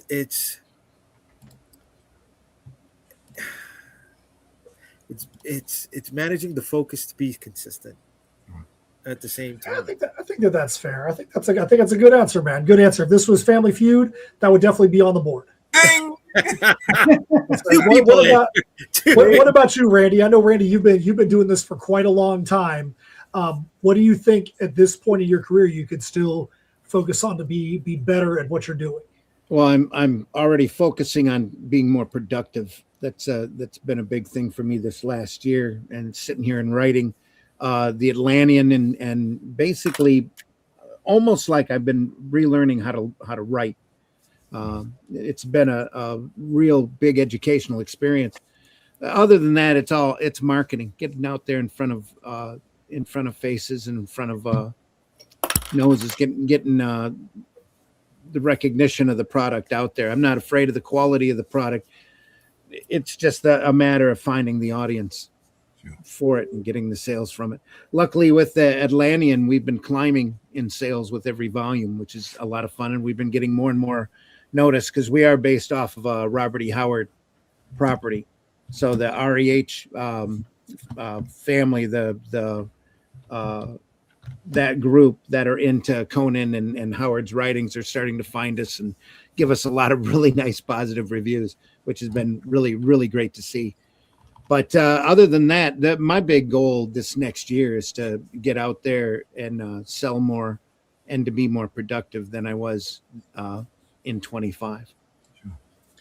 Good stuff. Good stuff. What about you, Mark? What do you think to this question? Well, again, I gotta give my wife some credit because she always sees stuff I don't see. Incidentally, she came with an answer to the question that I asked, saying that we need to look at cider mills. I'm like, man, never thought about that one. Number one, and number two, she always says that I need to start focusing on myself. She likes the fact that I'm compassionate, I try to help out people, but she thinks I need to start focusing on my own stuff a little bit more to get that out. And I think that for me, it's about being consistent, but it's being consistent in the actual art. I'm still working on getting my faces consistent. I mean, that's always been a problem for me, right? I think I lie without my rendering cool and all this stuff, but it's that getting that faces consistent. So I'm practicing that now all the time, practicing that by doing turnaround and stuff like that with characters and all that, right? And learning not to let perfect be the enemy of the good. Right. Probably so much. That's very good too, because I know that a lot of times you're like, oh, I got to spend. I kind of look back to Napoleon Dynamite. I spent 3 hours on the shading on the upper lip, and like nobody's going to notice that shading on the upper lip that you took 3 hours on. They're going to flip right past it and be like, dang, I could have been doing 3 more pages at this point, and I spent it on the upper lip. So I agree with you on that. Yeah. For me, and this is going to sound kind of odd because I don't mean it the way it's going to sound, but I feel like sometimes the ruthlessness, the go-getter in closing a sale is something that I normally gravitate more towards. I don't want somebody to feel like that I gave them the hard sell. Right. And like if the pendulum's here, I'm not big on somebody that's a hard sell where, if you're at a show and people see that guy with the hard sell, they want to avoid that aisle because they don't want to have somebody that's just, really hard on them. But I sometimes gravitate more towards the other side where there could be a sale that's right there that all I have to do is just say one more thing or just, close it and sometimes I won't close it because sometimes I don't want to feel like I'm selling something to somebody that maybe they don't really want and they're not sure about. And I think I need to get over that because that's what we do in business. People buy stuff that they buy on impulse all the time. Why can't it be my stuff? Right. I concur. Cool. We got a question from the audience. Now. There we go. PBR. PBR. What is the market audience for comics? Now let's read out. What is the market audience for comics nowadays? Is it young boys or is it more mature guys like us that spend money on comics? I don't see kids today with enough money to buy books now. Again, I think we're in a period of transition because, like we've been saying before, you've got the audience that was into Dogman and that coming in mostly with their parents' money, buying large graphic novels and hardback books. But you've still got the old collectors out there still buying, and the old readers out there still reading stuff. People still are buying variant covers. So I would say that the market is very vast right now. I don't know or think that it's, I know it's predominantly male, but I know for a fact it's not all male. You know, the last time I think demographics was done on the comic reading market was back in the 80s. And that's how old that information was. And that's information that they've written. I think they still write it to this day, where they felt the main audience was 25, mostly male, mostly white, mostly heterosexual. I don't think that necessarily holds anymore. That's the money thing, though, too. These kids, manga costs $10 to $13 a pop, and these kids are buying it left and right. So I don't think the money thing is really as much of an issue. I think they're using their parents' money on that, or their parents' credit card. Right. They might be doing that too, but again, a sale's a sale. Oh yeah, right? No, they'd rather buy a $13 or $14 manga book that's yay thick as opposed to buying two $5 or three $5 comics. Right. Exactly. You know that the value is just a no-brainer. Yep. I think that from what I've seen, I do think the money is all coming from the same place, but I think that the way it's marketed, you know, if you've got marketable characters that you can get out there outside of the pages of your book to where a kid might see a character that they might like, that might be the impetus. Hey, I've seen that character, I want to get this book, and the parent might be like, okay, let's go buy that. I think that that's the key. I know that's kind of not really sidestepping the question, but I think that while the money may be coming from the same spot, it's about what you market and how you market those things is how you get the other money to come in and how you get the other demographics to come in, the other ages and genders and things like that. Because if all you're doing is marketing comics traditionally, I think like Randy was saying, you're going to get only that traditional money that's out there. Right. Look, I go to a lot of anime cons and stuff, man. I see these young girls plucking down money, man. I mean, they plucking it down. And that's another thing, you know, in terms of the audience. You know, there's more young girls out here reading comics now than were when we were growing up. That's for sure. Oh, the market has shifted 100% since we've come up in it. Oh yeah. There used to be a time that seeing a girl at a comic convention was an oddity, Right. let alone somebody in cosplay. Right. So. I know one of the things that we've had people appreciate in our titles is that across the board, there's always strong female characters in our titles. Not because, you know, there's only strong females. We have strong males, strong females, you know, good, bad, indifferent, whatever it may be. But I think that when people can feel like there might be a character in there that they might be able to relate to, that helps them as well. Yeah, exactly. That's the whole key to entertainment, though, is having characters that you can relate to like that. Yeah. And I think there's a way to do that where you're not pandering and you're not doing something that's so over the top. I think as long as it's something that's done for us, at least for us, as long as it's done organically and it's in the issue, in the title, in a way that that is organically done, and we can feel like it's not done to just pander to any specific, age, gender, whatever it might be. We've felt like there's been a lot of good response to that. People see something like Tatsumi where they're like, oh crap, you've got the lead character. There's somebody that's a badass that's carrying around a sword, and she isn't having to get nude to be able to get to make these things happen. Right. Cool, sign me up. Right. True. Now, my main female character in she's not even the main character in Judafist. Cobra Red, she's more popular. People like her more than they like the main guy. Yeah. Jay, did you answer yet? Yeah. Right. I wasn't paying attention. Yeah, thanks, buddy. Thanks. Sorry. I was dealing with something in the background. It was. No, you're horrible. Yeah, I know. I am. I'm sorry. It's okay. I don't really care. But yeah, as far as did everybody answer? I'm the only one left. Yeah. Yep. Good. Yeah. So no, but all right. The more young boys, guys like us spending money. I would say this in the Kickstarter realm. I would definitely say it's more guys like us, 30 and up, guys with a lot of excess cash that they're willing to put in, because I've said it before in the past. Kickstarter's boutique shopping, man. I mean, it's money for a book, right? We're spending typically what, $15 to $25, $35 for a single comic, right? So that's boutique shopping, and that requires somebody with money, and that's usually older guys like us. Obviously some ladies as well. So, but people with money are gonna have to go in there and buy that stuff.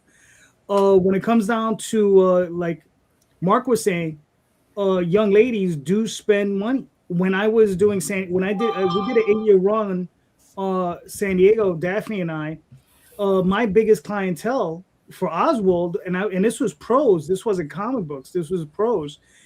I would print them up as these little digest-sized books, and I would sell 50, 60 of those things every single time I went out there. And they would always run up to the table, and they would be like, do you have a new one? Right? And this is every year. Do you have a new one? Awesome. And they'd be like, yes. And they were like, boom, boom, boom, boom. Right? And then, then we stopped going. Then it shifted over to Kickstarter, and then it's, free-for-all city there. But there is a market for everyone. I do think there are young ladies that'll definitely purchase, comic books. And again, it's just, is it to their taste? And that's all it really is, right? Is it to their taste, right? And the thing is I think also sometimes we have to accept the fact that there are things that are to one person's taste or another person's taste, right? There's certain types of movies that I like that my wife would be like, yeah, you have fun with that. Right? It's like, right? And then there are movies that she likes all day. Right. There are movies that she enjoys, and I'll be like, okay, I'm gonna go read a book now. Right. And that's just the way it is, right? Yeah. And I mean, and I think sometimes we get a little stuck with the Disneyfying of things, where we're trying to make this weird neutral ground where everybody's gonna enjoy it and everybody's gonna jump in. Sometimes that's good, sometimes it's not good. Sometimes you do want to stick to what, depending on what you're doing. You know what I mean? Yep. You're gonna want to stick to one side sometimes. Sometimes you can be in the middle, and that's fine too. But it just, I always say, do the work you want to do, stick where your heart is at, and it doesn't matter what it is. Just stick to it, right? You may be missing out on half the market. You understand? But you don't need half the market to survive, right? Because in the end, all you really need is 1,000 true fans. If you can find 1,000 true fans to support you, you'll be fine, right? I've yet to find my 1,000 true fans. I'm looking for you people. Where are you? Anyway. Hey, JD, you ever seen that anime called Key Metal Idol? No, I can't say I have. No. So this is robot kid who has to find. Basically, it's Pinocchio. It's this robot kid who has to find the tribe of true friends to become a real girl. Right. There you go. So yeah, that's what I think. I think that there's room enough for everybody. I do think that kids. It's always the parents introducing kids to stuff, right? So it's like, if you got grandkids or if you have children of your own, bring them up reading. It doesn't matter what they read, so long as they're reading, right? It doesn't matter what they're reading. Manga, reading teaches critical thinking too. What? Reading teaches critical thinking. Exactly. Yes, for sure.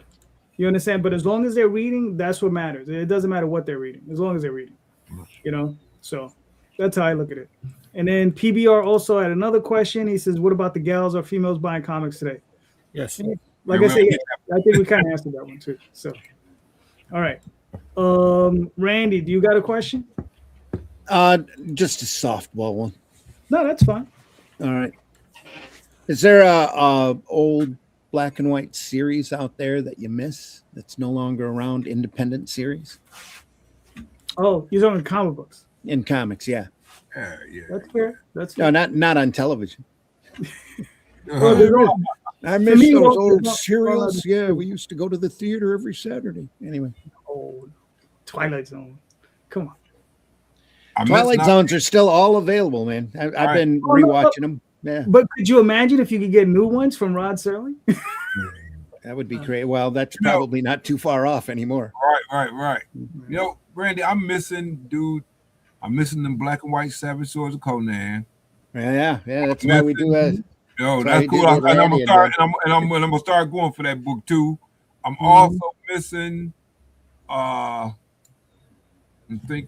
also missing the black and white Sable stuff. Cause there was some black and white Sable stuff that I liked.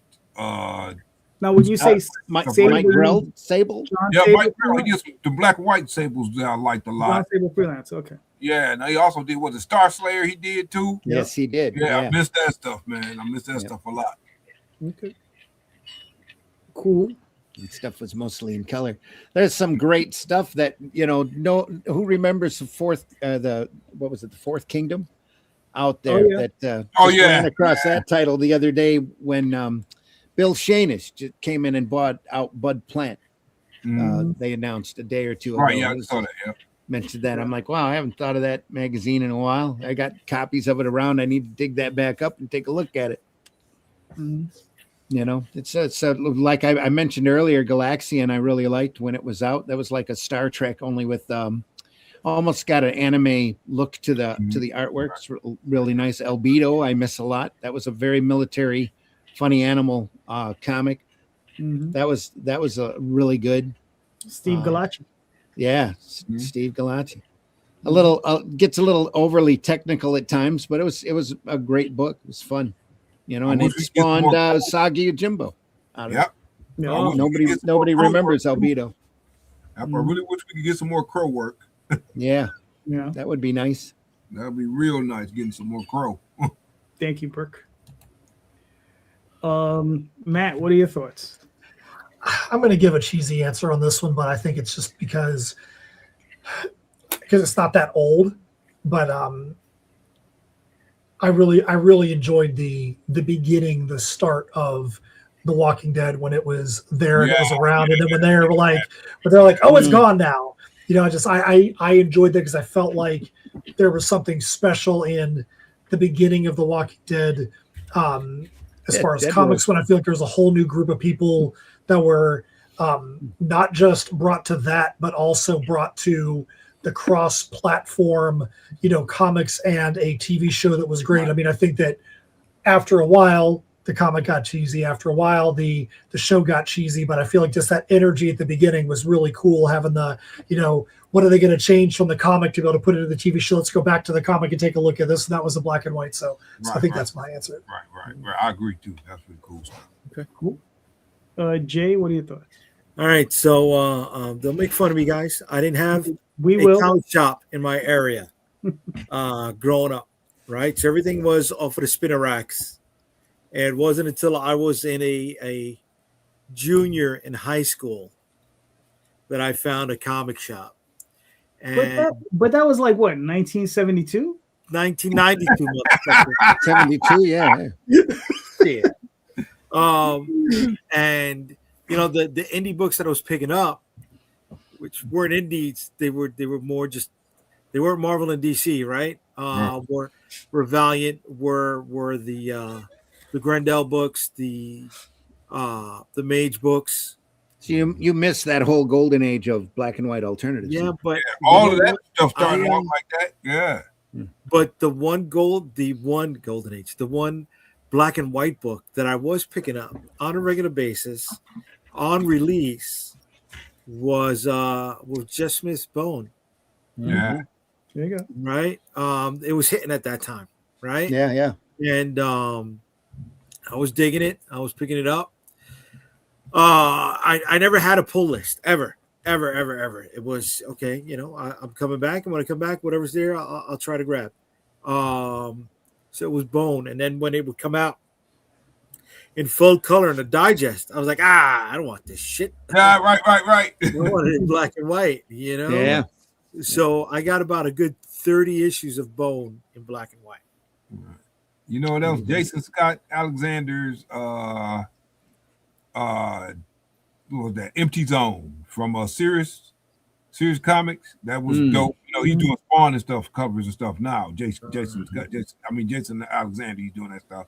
And my boy, Randy, that you gave him his first shot. My boy Sherrod Jackson, Semantic Lace. Oh yeah, there you go. Yeah, that's a banger. Yeah, he finished that off with Devil's Due. Yeah, he's a banger, man. Definitely banger. Okay. All right, cool. I'm really. Oh, there's another one. All right, so I got 3 of them. So it's The Realm, right? One Randy's very familiar with. Guy Davis's, run on The Realm. I love that. The Adventurers, which is like an old D&D type of black and white comic. Yeah, it's called The Adventures. That was a lot of fun. Dragon Force. Oh, I remember Dragon Force. That was good. Yeah. Dragon Force turned the Dragon Ring. Oh, that was great. And Del Keown was ass in that book, man. Oh my goodness. Yep. Another one is Warlock 5. Dennis Beauvoir. Oh yeah. Yep. Yes. Air Cell. Yep. Wow. Air Cell was banging with them books, man. Yeah. Yep. So those are definitely been out. Here's the thing. Warlock 5 recently had a reprint of all. It was originally 13 issues, but the reprint had all the way up to issue 15, so it completed the story, which was really cool. Okay. Yeah. If you could find it, I know they did a Kickstarter. I don't know if the company is releasing, if they have it still available or whatever. But I'm gonna look that up. Yeah. Because you talk about a creepy comic. That was a creepy comic, buddy. Yeah, that book was a lot of fun. Those guys mixed a lot of stuff. Yeah. Yeah. And then The Realm. Randy, I know you know the guys from the Caliber. Tell them you gotta, you know at least one fan that wants to compile all of the Guy Davis stuff in the one book. Eric at Caliber has that. He's fully in charge, and you'll never see it. Why? What's wrong with that guy? Because Guy Davis doesn't want it to come out. Yeah. Really? Guy Davis doesn't want any of his older artwork out there. Well, then tell him to at least to reprint Marquee. How does that sound? Because I keep telling Eric that he could take the Guy Davis artwork and find a colorist who would paint that Guy Davis's work, not touching any of the line work, but to do it in an anime coloring style. Unbelievable. And it would sell like a nut. I know it would sell like crazy. And Eric's not interested in pursuing it because he's Guy is very anti having any of his work out there, any of his older work out there. So I mean, just because they had the little paperclip noses, I mean, that's all he's really mad at, whole different style. Well, he doesn't. He kind of doesn't pay much attention to comics anymore, anyway. So right. I mean, I'm just for me, I'm like, look, I'm like a longtime fan, and those books are really good.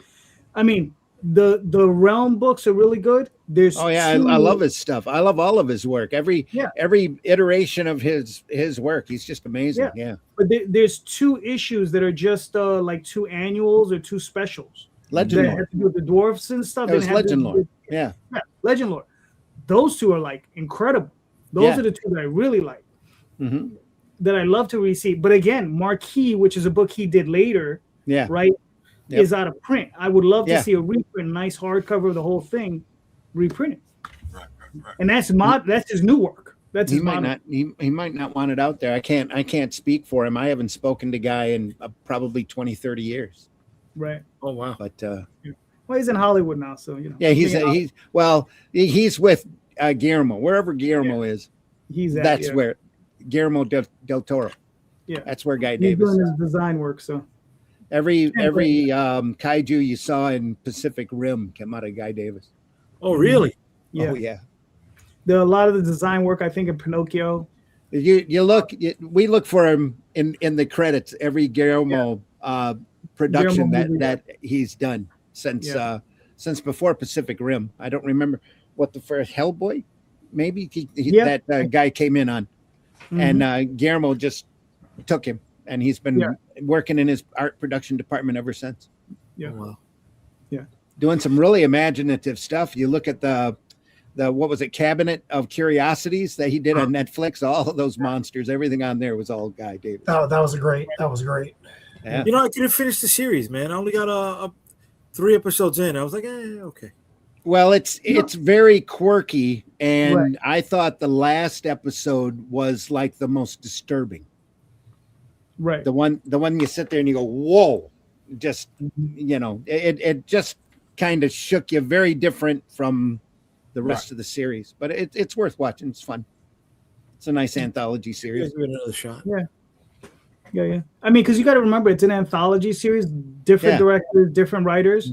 Yeah. Right. So you got to remember, some of them it's going to be uneven. You know, some of them going to be better than others. Some of them are going to be to your taste. Some of them not.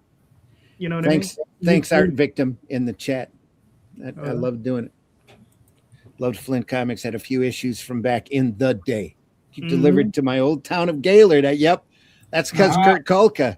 Kurt Kulka is up there. He's still doing he's still doing a comic book newspaper, or not a comic book newspaper. He's doing a comic paper up there in that area. So I hope you're enjoying that up there with that Kurt's doing. Kurt used to do the Cardinal, or it still does the Cardinal, but we printed it in Flint Comics. It was a fun adventure strip. Cool. All right, gentlemen, we made it to hour 2. This is lively fun. This was good. This was good. Sir. Yes, sir. Right? This was a lot of fun. The 2 hours went by really quickly. Oh yeah, always does. All right. So let's start with Mark. Mark, where can we find you and your work, sir? You can find me at JudafistTheComicSeries.com for my comic. You can look up what we're doing over at ImagineThoseWorkshop.com. And you're going to see we're doing a whole lot of stuff, some short film stuff, comic stuff, podcast stuff like that. All right, cool. Matt? The first thing you can do, you can go to linktree.com/InSymmetry Creations, INSYMMETRY Creations. From there, you've got all our links, whether it's Kickstarter, whether it's our website. Steph writes articles for sites such as Fangoria, Horror Geek Life, Creepy Kingdom. She just did her first article for the Daily Jaws, which allowed her, she was able to sit on the Jaws 50th anniversary panel at San Diego Comic-Con this year. Oh, cool. So she was able to also get an article on the Daily Jaws, which was really awesome. So that's where you want to go if you want to see our metal music, our music videos, everything about our different titles. But the most important place you can go right now is tinyurl.com/Tatsumi2. That is TATSUMI2. So you can see our Kickstarter campaign that's got 11 days left. Because of somebody on this very show, we crossed that minimum funding line during the show. And I will say that person might be the best looking person in the top middle square of this show. Nobody else in the top middle square looks better than that guy. Boom. But I've actually gone ahead while we were on the show and I updated the page so that way the first stretch goal is showing. So now we were 14 backers from the next backer count incentive goal. We got the first stretch goal showing. So anybody that wants to come and jump on board, we'd love to have you. We love the story of Tatsumi, the Serpent Mistress, and everything that's going on. And we think if you jump on board, you are going to enjoy the story and the whole environment that we're providing for you. All right, cool. I just want to say real quick, though, please, everyone, take a good look at Matt. Might be his last time here. Hey, I said he was the best looking person in the middle square. I didn't say he was the best looking JD. Come on, man. I'm only joking. You're always joking. I'm only joking. Ray, where can we find you in your work? You can find my work in the Atlantean that you can order through Ingram. You can get that at Amazon, Barnes & Noble, any place where you can order paperback books. You can order copies of the Atlantean. If you remember the old Savage Sword of Conan, we tried to get back to that, only we had to square bind it because it's print on demand. It's the tale of Kull the Barbarian and Brule, his best friend, companion, as they traveled the land and rid their reality of shape-shifting lizard people. It's great sword and sorcery fun.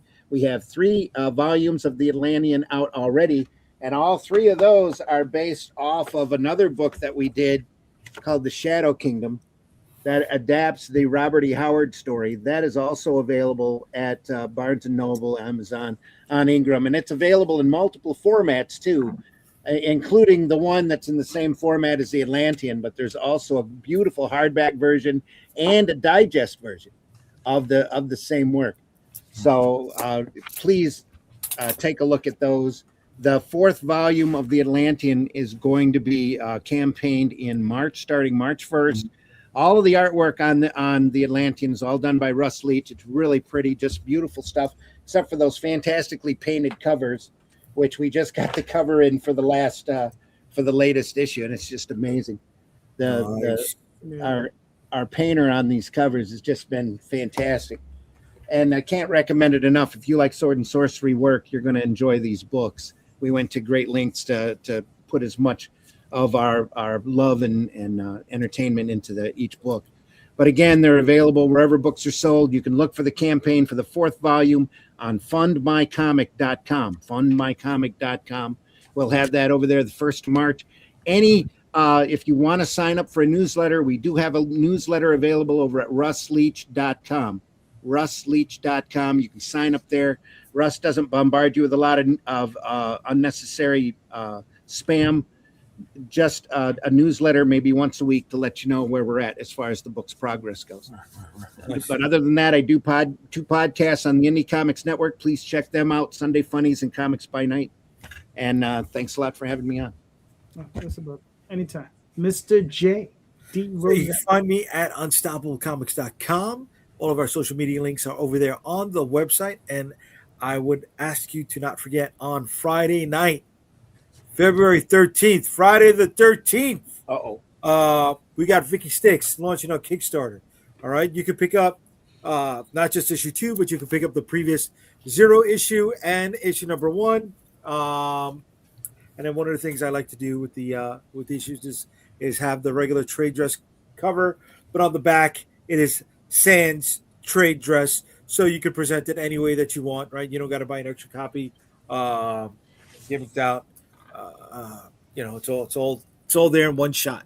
All right, cool. You can find me on Facebook, Instagram, Twitter, all those different places. Sunday nights here, Friday nights with Jay, and don't forget, just like Jay, next Friday though, on the 6th, Dreamers 2.2 is going to be coming out, so you go check that out. And just remember, everybody, please check out the show notes. In the show notes are the links to all of these creators' projects. Click on those links. Buy those books. All of these creators are doing awesome books, fantastic books. All of them put their heart and souls into it. So please go buy some of these books from some of these creators. And just remember, read more indie comics, especially ours. Have a good night, everyone. Thank you. Okay, everybody. Night. See ya. Wait, you're gonna launch during my stream? No. Yeah.